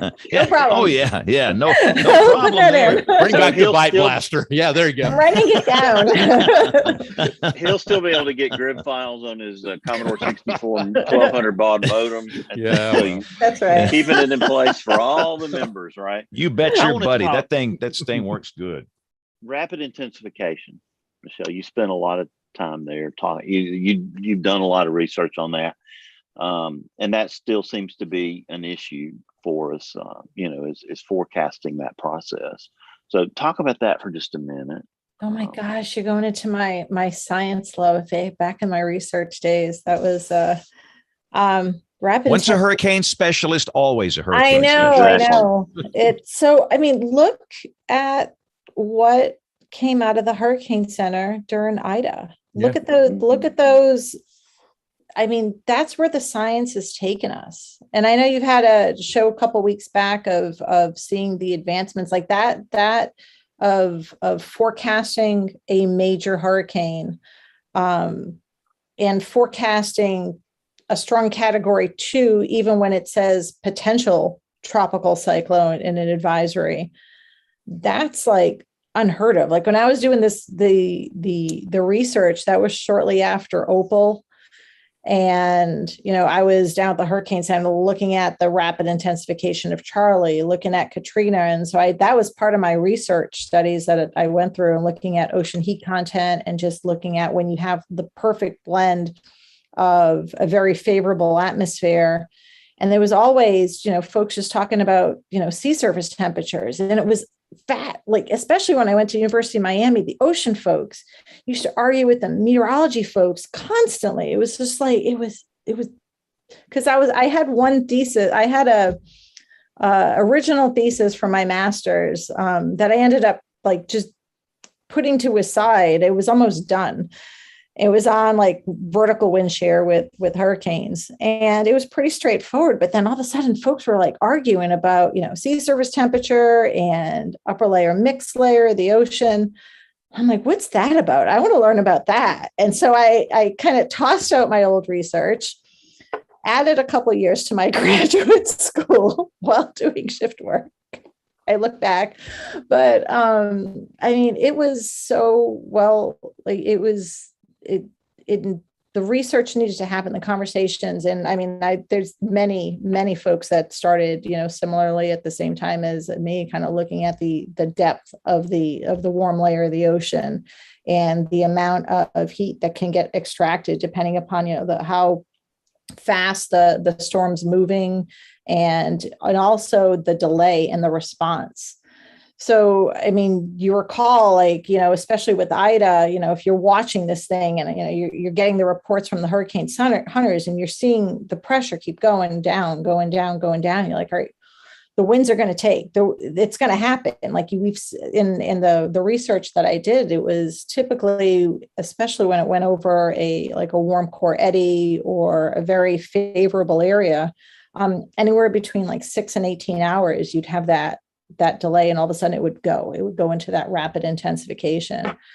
And I mean, it's a scary thing to watch to happen, because I mean, I was down at the Hurricane Center where you're watching it happen and trying to forecast it and trying to get on calls and talk to those, the communities, and you have forecast offices and the Hurricane Center all working together to try to get that information out. But yeah, the science has just been amazing. I mean, it still has it still can go advance further. But if you just look back, going back from Andrew to where we are now, and then with Katrina in the middle, and you just see those 3 places in time, and to see the advancements and being, proactive rather than kind of reactive where you have it. We've come a long way. And you were in the room when Max called the mayor of New Orleans, right? I was. It was a sobering call. It had to be.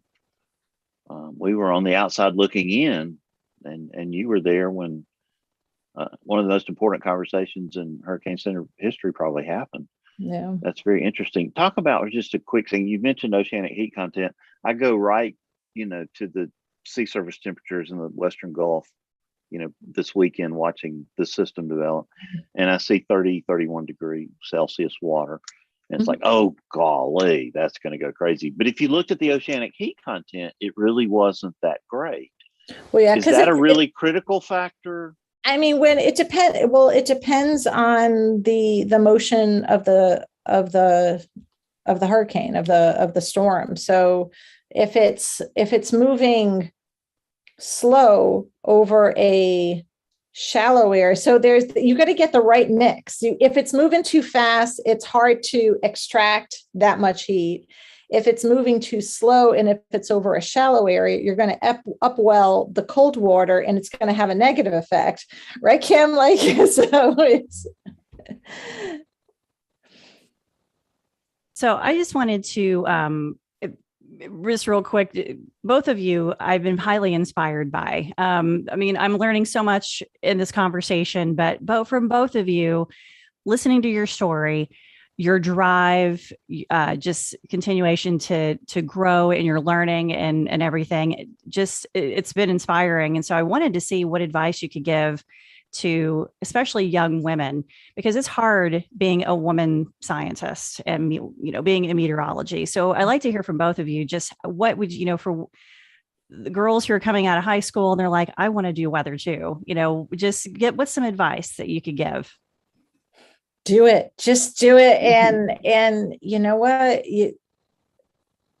don't be afraid of something you don't know, and to go after something, because the opportunities, like if you asked me, even when I was at the Hurricane Center, if I'd end up in the position, like, you never know where your career paths and opportunities are going to go.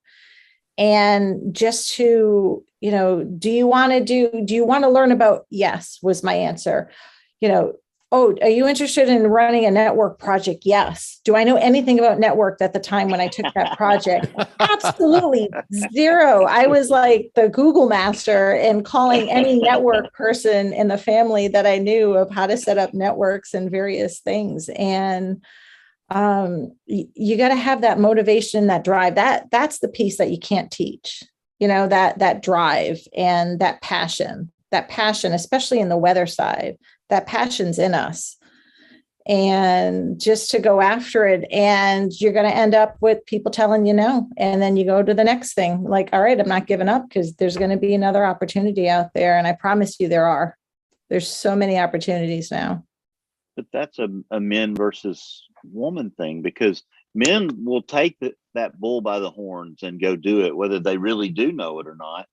And for most girls, that's trained out of them somewhere along the way. Not so anymore. We've got to reinstill it. Mm-mm. Yeah, good. That's what I want to hear. Jen, did you have anything else you wanted to say about that before I want to hear two stories from Michelle before we toss it back to James. So Jen, did you have anything else? I just want to see if Andrea had anything that she'd like to add with her advice as well. Mm-hmm. Mm-hmm. Pretty similar. It was one of those things, Andrea, I need you to run a workshop with our partners to learn what they need for decision support and how that's going to affect our policy. Okay. I've never done that before. I need, to learn a little bit and learn from others. So I think it's building that network of support throughout your career. I had it early on as a student, and I was able to rely on somebody. You can call it a mentor, you can call it a coach. There's lots of terms that people throw out there, but finding somebody that you can trust, that you can ask questions about when you don't know those things. But then, as I said earlier, saying yes to opportunities. I'll never forget our current director asking me to help with the reorg of headquarters, and, looking at him thinking, okay, we're going to do this. We're going to manage a project and make these changes. And, knowing that there are people there that trust you, they'll see that drive that you have, and to trust that they believe you can do it too. It's not just about whether or not you know all the answers at that time. So similar. That's awesome. That's how you get stuff done. I want to ask you, Michelle, you mentioned Opal in 1994. That was a really close call to a catastrophe because of that rapid intensification that night. And were you there? What were you thinking as you looked at that storm just intensifying so rapidly just off the Gulf Coast? Yeah. So I was a marine forecaster during that time, but yeah, I was in the building and part of the whole team, but it was, I mean, it's humbling. It's sobering. I mean, cause you can't, you do what you can and you forecast and you look at all the data and information. And at the time of just seeing the whole bottom kind of drop out of this hurricane and just get wrapped up so fast back then. And you're just trying to, catch up and get the information out, do specials, put more advisories out and make sure people listen. And it's also that social scientist piece, as scientists, we got to make sure we're not talking to scientists when we send our products out. So how do we convey that information? Charlie, that was another one. Just watching of how these things rapidly intensified. And then seeing the folks down at the Hurricane Center forecasting and doing those courageous, steps of forecasting it has been just in awe of watching the teamwork between the center and all the forecast offices all working together has been just amazing. So I know we're getting toward the end here, Michelle, but I wanted you to tell the story of the red button before we turn it back to James. You want that one? How not to start a career in the Weather Service. Okay, let's start that. Okay. All right, hit us with it. Tell us. All right. So during my first, I guess, few weeks, maybe months. So I started at the Weather Service in St. Louis, as I said, 1990. They were transitioning to the 88D radars back then. I was trained on the 57 radar, where you put your grease pencil and I know I'm dating myself, but with the tracing paper, and you'd color in your VIPs with the various colors, and a couple times I got to see a little hook echo on there, which kind of you have to type it in, and that's kind of you're shaking as you're kind of typing in that observation, I can tell you. So when I first got in, they're teaching me, okay. And I remember that they were teaching, all right, Michelle, do not press that red button. And it was in the radar room. And I'm like, okay, but there was no signs on it. All right. There was nothing. And I'm curious, I'm like, all right, and I thought, all right. So I press, so the button gets pressed and everybody comes in and they're like, the radar stopped. I'm like, oh, all right. Wow. That's awesome. Right.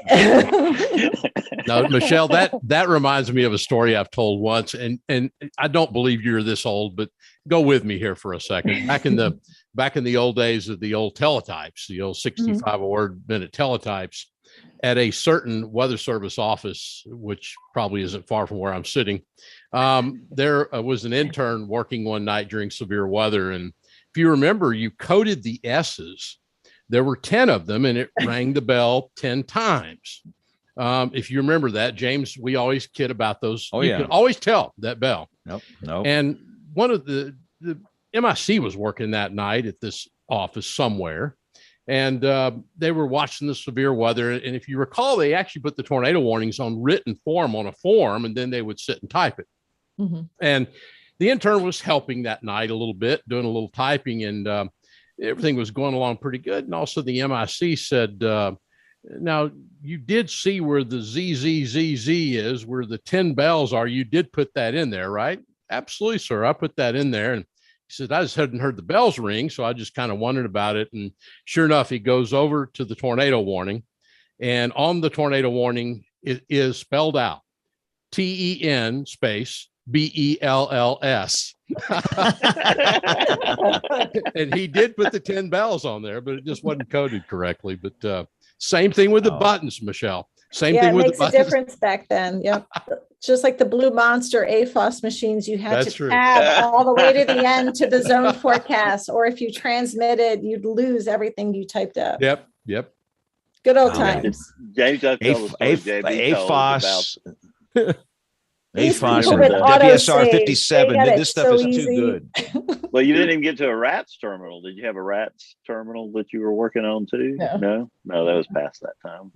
Rats James, look like us- if you get a rat's printout, it looks like somebody barfed on the paper. I mean, really, it's this is what they used to use for radar. But I think you're talking about the super outbreak story, right, Bill? Yeah, tell the story about the communicator. Yeah, that's pretty funny. Well, no, only JB can tell that story. I mean, the Go back- bottom you gotta line go back and is find that story. Yeah, you need to go back, but they used to feed this tape, the tape into these teletype machines, and there was a communicator back in the teletype room that did this. And during the super outbreak of 1974 at the Weather Service in Birmingham, one of the communicators just snapped.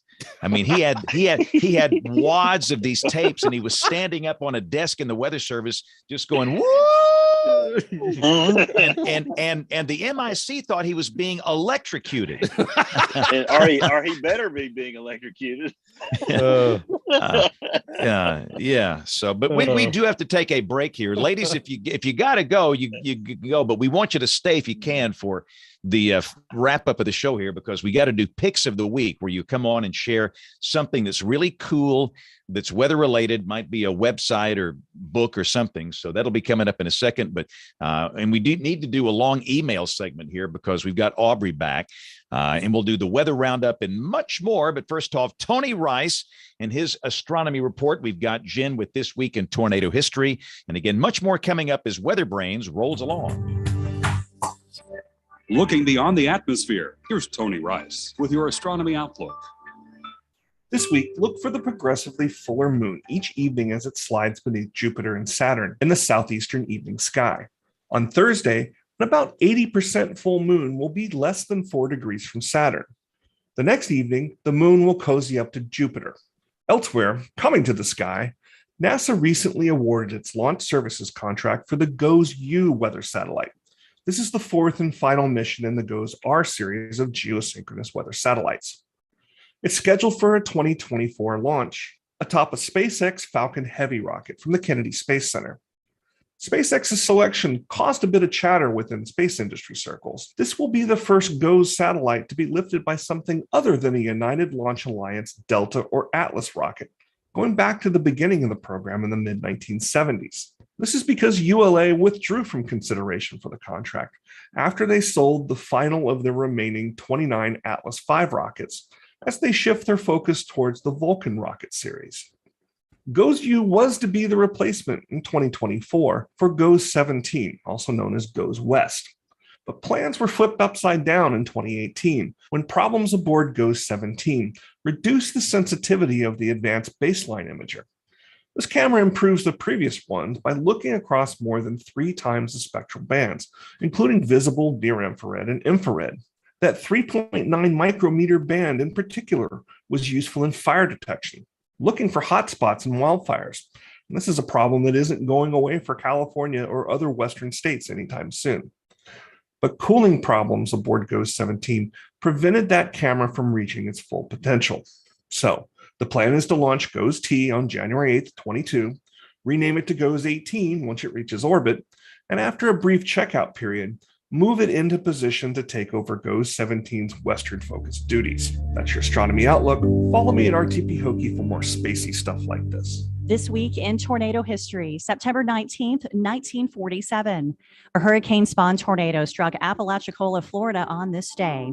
Per the Apalachicola Times, it came in just after midnight. 27 homes were destroyed, with 31 other homes partially destroyed or damaged within the city limits. Thomas Grzoulis denoted a 3-mile path, and he assigned this twister an F3 rating. 100 people were injured and 2 were killed. A 10-year-old African-American girl, Nancy Lou Banks, was one of the casualties. Per the Apalachicola Times, she was, quote, blown from the hands of her mother and received a crushed face from flying debris. In the December 1947 monthly weather review, a preliminary report on tornadoes of the year was given.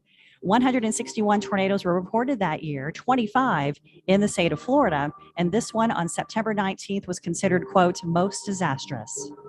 We have a detailed summary about this event on our website at tornadotalk.com. Check out all our summaries and our membership plans as well. All right. Yeah, but Haven't done this in a while. Let's dig into the email inbox and see what's in there this week. Letters. We get letters. We get stacks and stacks of letters. Oh, Aubrey. I'm not prepared. I'm muted. I didn't have my headphones on. Oh, I guess I lost what I was doing. Okay, I'm here. We'll have to retrain you after your hiatus. Can you hear me? All right.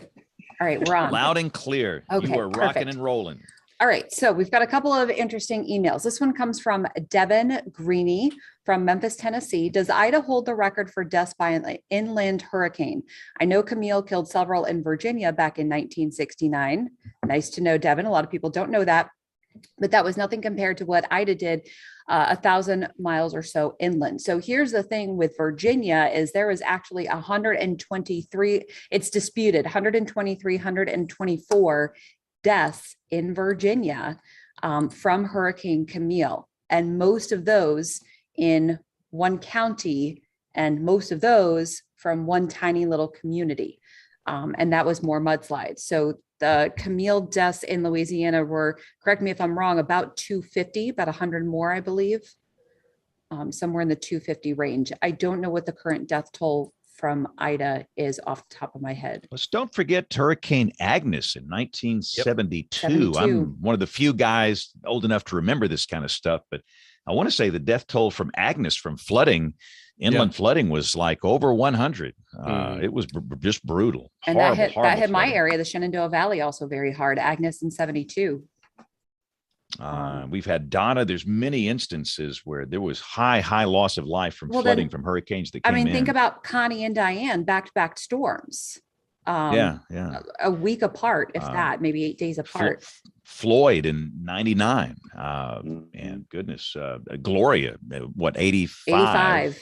85 is Gloria. So there's been many instances of this over the years, but it's just and you know, Kim needs to figure out what I would love to hear a social science aspect of the situation in New York City with Ida, and that apparently people didn't hear the warnings or they didn't really respond well. So Kim, there's a project for you. Figure out what happened up there. Well, you know, you have to have a plan when you're severe, when you get a flash flood warning. Amen. Because just getting a flash flood warning itself is not sufficient. You've got to know whether to go, not to go. What do I do? And what am I going to do when I am faced with that decision? Well, does severe weather happen so little? I mean, I grew up in the Northeast I didn't know what a tornado warning was until I was probably 20 years old. Does severe weather happen so little in the Northeast that it's one of those things that you just don't think about?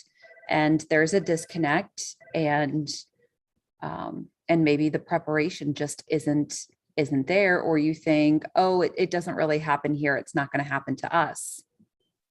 That's a big one. That's a big one, Aubrey. I mean, it'll never, as I tell my classes, just say never, and you will see. Yeah, I mean, so much is stacked against us when it comes to flood hazards, and I've, admittedly been a little frustrated that the conversation has been so much about, people, sort of ignored these warnings that we disseminated perfectly, and you've highlighted some of the challenges. I mean, for flooding, I think I think of every single thing that we need in the models of how people make decisions to take protective action, and every single one of them has failure points. People need to know that there actually is a threat. I mean, water, for the most part, water is mundane. Water is part of everyday life. It's different from other kinds of hazards like tornadoes and hurricanes, where just saying there's a tornado or a hurricane possible inspires fear. And it's a very definite object that you can see. For water, it's a matter of degree of water, and we don't observe water moving across the surface anywhere except for the places people don't live. We observe it in rivers and creeks, and we don't have observations in real time or even near real time in the places where people actually are. So you don't know that there's the threat. It's pretty hard to discern. Do you know if you're susceptible? I mean, for the most part, we talk about susceptibility in terms of living in a floodplain. Most people don't even know if they live in one. You have to have a mortgage that's federally backed to even be told that by someone. You're required to buy flood insurance if you from NFIP if you are in that situation. And not every mortgage is federally backed, like 85% of them are, and not every lender is compliant with the law. So it ends up being that there's not even sufficient buy-in for people who have a mortgage. And a lot of people we're talking about in New York City are renters. So I don't think that they would even know if they're in a floodplain. Not to mention if you're in a basement unit, you're built below the BFE. So even if you're not in a floodplain, technically, you have put yourself in a floodplain because you're below ground. I mean, so do you know if you're susceptible? Probably not something you've ever thought about, and no one's told you if you are. And then that's just the physical science side. You know, the social science, but like the more like sort of adaptive capacity piece of it is, do I know what to do from here? It's not enough to just know there's a threat somewhere around you. You have to know that you can go somewhere else. So where is it? Okay, that's risky. Where is it safe exactly? And that's true for the New York case. And it's also true for people who are driving, which is, by the way, how people die for the most part in flash floods is in cars. You need to not just know that there's water in front of you. You need to know that turn around, don't drown is nice as a first order thing to encourage people to do. But they need to know that going back is okay too. And they need to be able to reroute somewhere else, because just because they saw water in the road, that doesn't mean that they're not still on a mission to get somewhere. And so we have to help them to know not only what's risky, but what's safe in order for them to actually adapt and cope with the hazard. And I say all of this being someone who, and I've mentioned this on the show before, I was almost a water rescue driving along from Norman into Oklahoma City, having no idea that it had rained 11 inches in 7 hours in Oklahoma City. It hadn't rained a drop in Norman. And I was living with Andrea, a good friend of ours, Gina Esco. I was living with Gina at the time. And I had this horrible experience up there, life-altering experience. I come home, it's still sunny in Norman, Oklahoma. And I came in and said, turn on CNN. And they were, she was with my other roommate, Angela, and just having breakfast, like, oh, it's a normal morning. What's going on? And we turn on the TV and there's water rescues on the roads I had just been on. And they had no idea. So, it's not just, you have to know that this is a very difficult thing to even know, to discern in the environment is happening, and to know where to go. And we need to improve our observations of water on the surface. I know that there are efforts with the National Water Center to try to do some of this. We desperately need better inundation information so that we can try to give people that where can you go to even, where's going to be at risk, and where's flooding now and where's the water going to.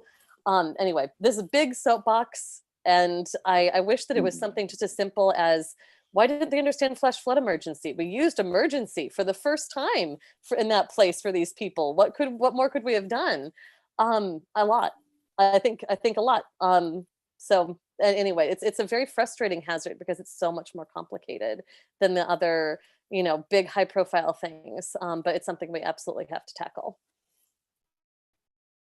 All right, Aubrey, did we finish the email segment? Do you have anything else, or are we all?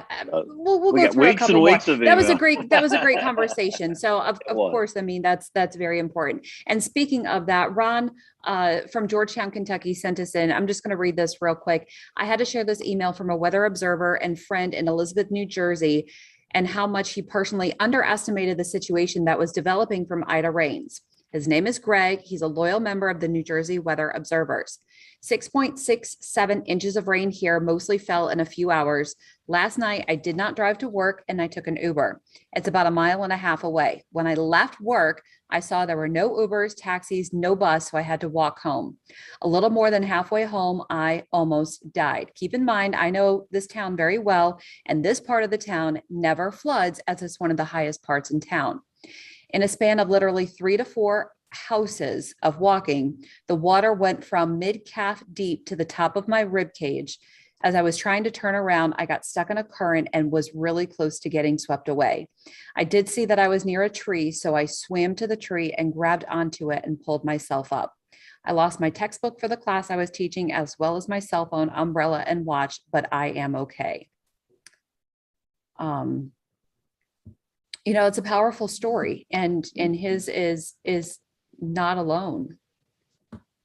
Yeah. And that was a tough read. You realize you're in trouble. it could be a rip current. It could be flooding, like you said there. Yeah, it could And that's be the thing. He said anything. it's so fast, in a short amount of time, that water can come up so fast. And obviously is just always underestimated. You never realize how fast it can truly come up. Yeah, just to add, it's important for us to know that and to hear these stories and to not blame the victims. No. Our urge is always to say we did everything that's in our power now, and that might be true, but that doesn't mean there's not more to do and that they still needed more than we were able to give them. Right. Exactly. We can leave it at that, Bill. I can save the couple I have. So if you want to send us an email at weatherbrains.com. If you have an interesting piece of weather information, a link, a cool story, or a question, go ahead and email us, email at weatherbrains.com. Yes, and those guest suggestions too, because we love those. Yes. Some of our best shows come as suggestions of our audience. And speaking of that, Dr. Kim Clocko-McLean, you have next week's guest, and I have to ask you for permission or forgiveness for something I've already done. Uh-oh, what have you already done? I invited Dr. Candace Boyd to come and tell us about the Ron for just a few minutes before, 10 minutes or so before your guests talk. And she's going to turn into a panelist at that point, like turning into a pumpkin, the WeatherBrains edition. But Dr. Candace Boyd is going to join us because the Ron is coming up in a couple of weeks. The name for the famous Ron Prespolinski, of course, Michelle, who you knew real well. And I don't think you told us a Ron Prespolinski story. And now, since the teacher is gone, we can do whatever we want to do until about 10:35 when he returns. So remember that. We want to hear a Ron story. And now, Kim, I'll turn the floor back over to you.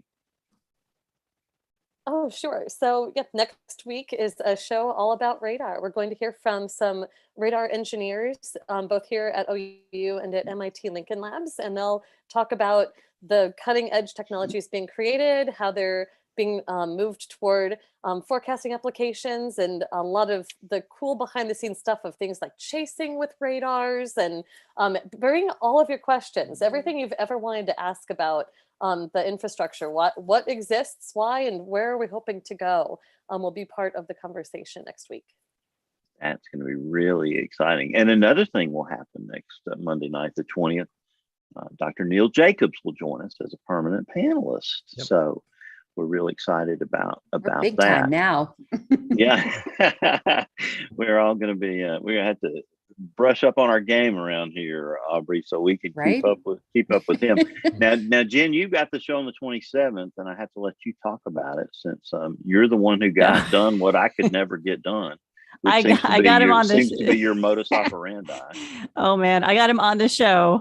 We still need to chat about. I like to talk to him and get more information. But yeah, we have Neil Frank on the show, and that's going to be really cool. And he just a long career and a lot of he was just on a podcast I noticed not that long ago, and so just to kind of get his whole range of being at the Hurricane Center all the way up to his views on climate and everything. I think it'll be very, very interesting. I'm sure he'll have plenty of stories. So we need to organize that. And I just put in the chat, I really think we should do some kind of a flood focused show. I want to hear more from Kim, because I really don't think we talk about flooding enough. Tornadoes are the sexy part. And I say that because I have tornado talk. So I understand that. But flooding is the most dangerous and is the biggest killer. And we don't talk about it enough. It's like, flooding, whatever. No. I think we're seeing the dangers of it, from just hearing the horrifying stories out of Waverly to what was happening in the Northeast. I would really love to see a focus on that. And I don't know who we could gather to support you, Kim, but maybe an emergency manager. But, right. But here's the thing. You have these big events like Ida, well forecast information was out there. You knew there's going to be this big swath of heavy rain, high risk, yada, yada. But then you have a Waverly, and the mesoscale, the micro scale events. And you have a Hurley, Virginia, which also got buried under Waverly because there were more deaths in Waverly. Unfortunately, there was one death in Hurley, but a very similar situation, with the localized banding for hours And those are the events that we can't foresee. And, you have these big ones that you can foresee and the message still doesn't get there. And then you have these ones that you can't so much foresee. I think it's challenging.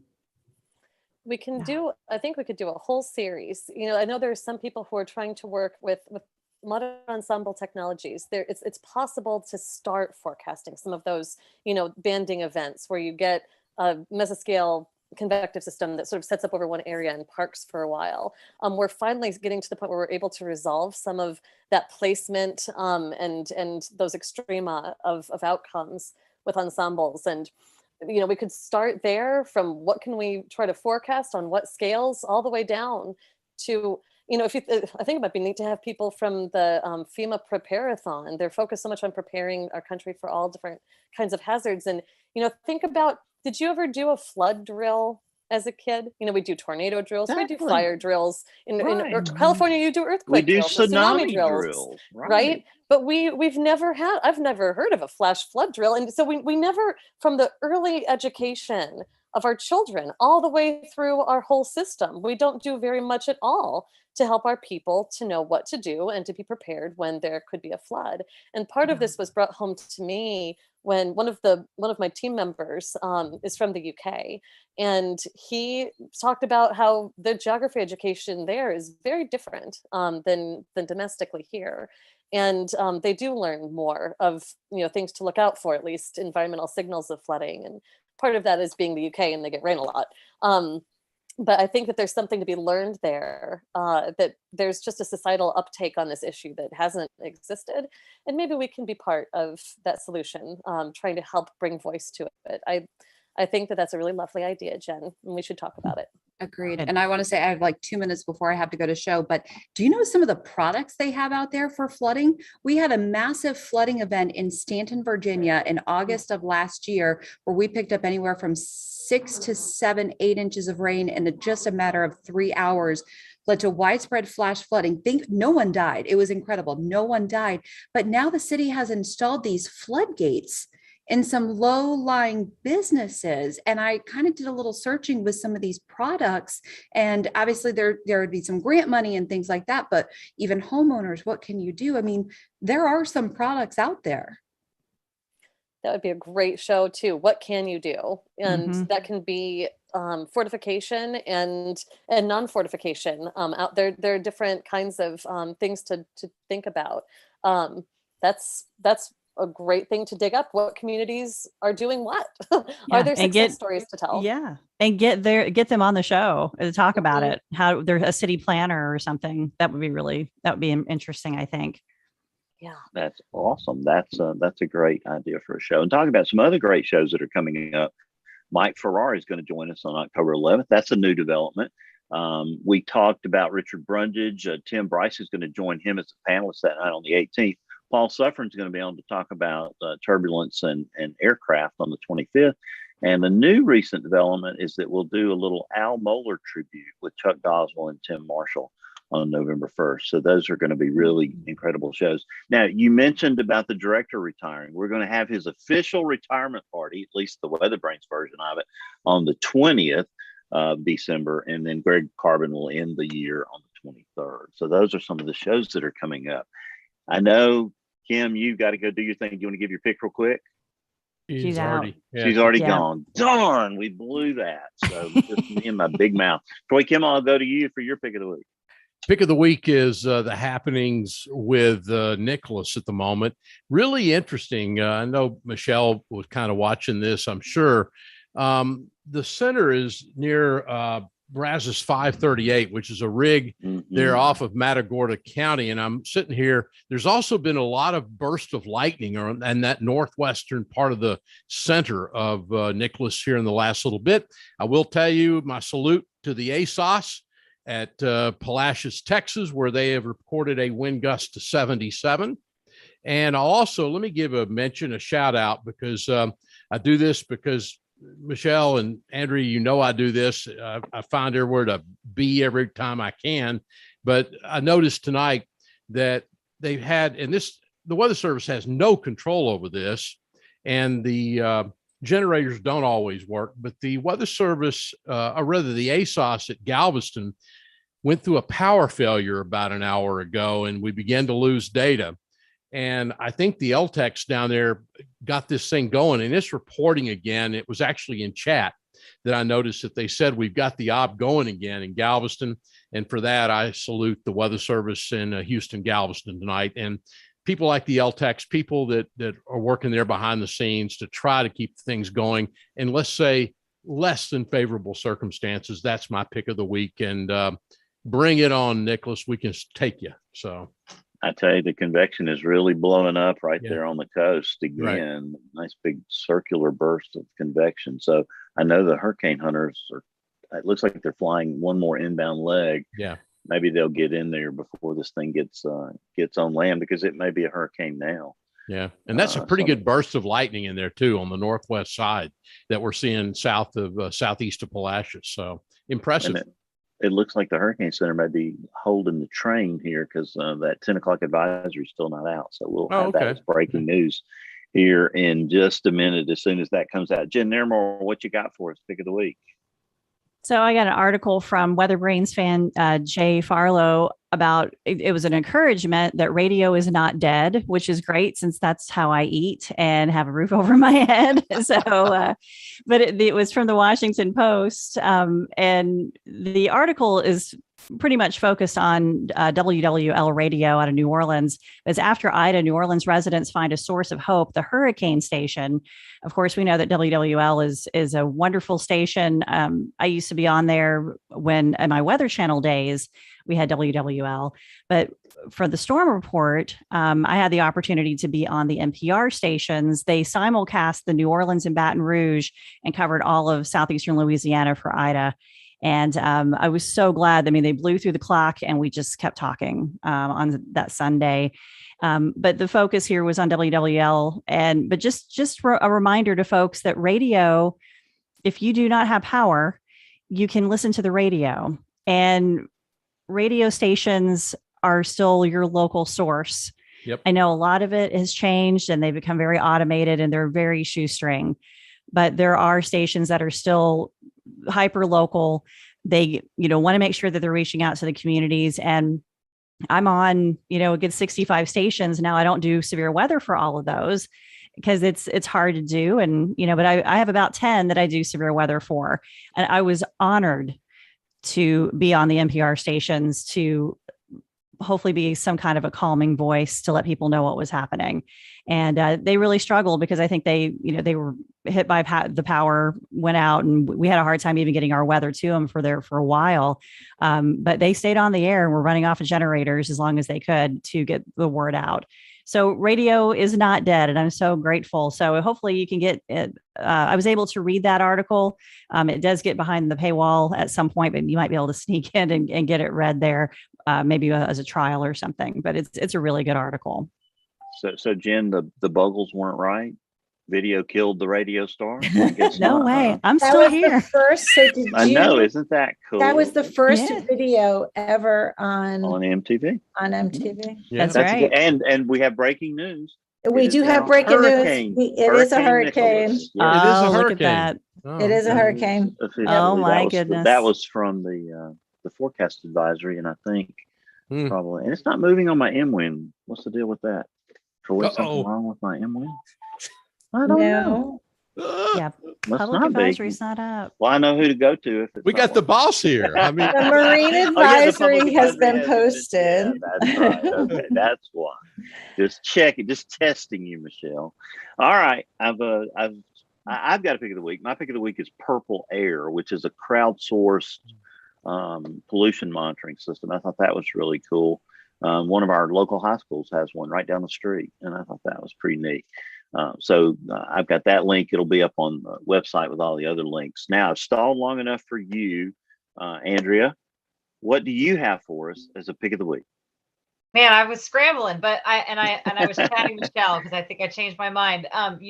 Actually, if you haven't seen, there's a really nice 2-minute clip off of USA Today that from last week, September 7th, that they did covering Louis Uccellini's retirement announcement, and he's on video there. If you haven't seen it, it's a great 2-minute snippet. I think it characterizes him very well.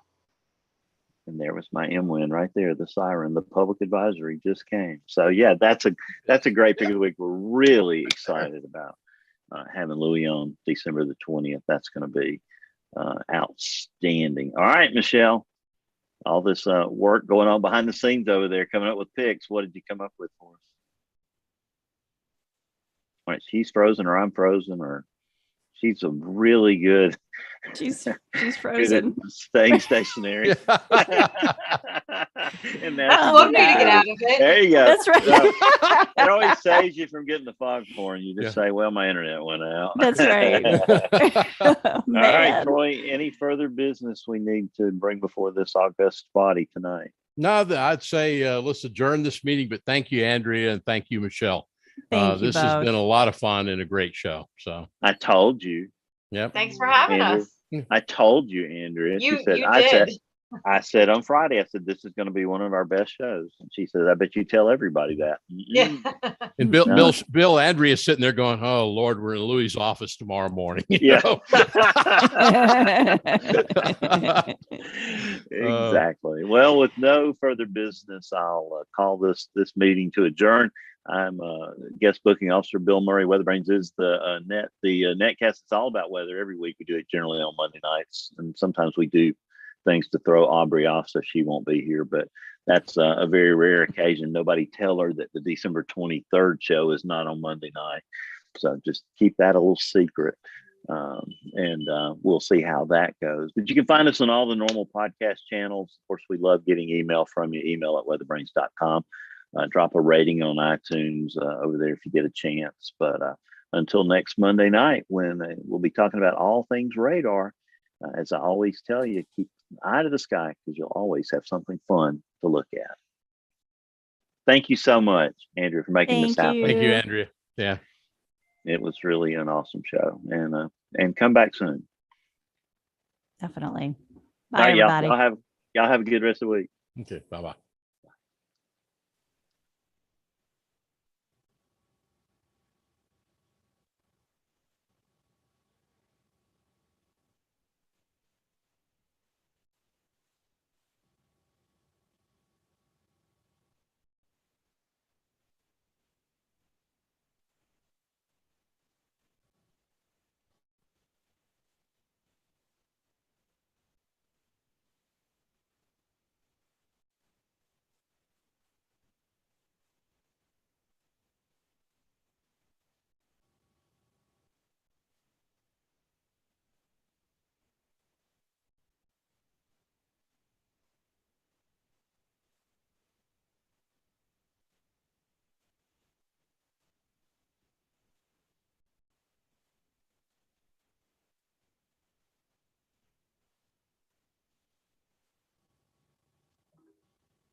Well, hello, Denise. Hello. And hello to you watching on WeatherBrains. Yes, Denise, our audio operator, just talked to me. We actually have not been on the air yet. We've got football going on here. And at the rate this is going, it might be an overtime game. Wow. So anyway, but I had to be in there. You got to be in the studio just to be ready. So I was ready. But anyway, great show tonight. That was good. Had a great time. Thanks a lot for watching. Our audio podcast friends have, of course, they don't get to hear the end of the pre-show. This is just for the live version. So we'll be back next Monday night at the regular time, 8 o'clock Central, 9 o'clock Eastern. Thank you guys for watching. Have a marvelous week. Join us over on Song of the Night here in a few minutes on the SPAN Instagram. That's our little Song of the Night family. Do it every night after the weather segment of the late news. SPAN WX for some foolishness and fun. Everybody needs a creative moment. Got to be able to laugh a little bit. We have, in fact, what's funny, the song is not the best part of that now. It's what's on Dennis's computer segment, which is pretty cool. But anyway, if not, we'll see you next Monday night.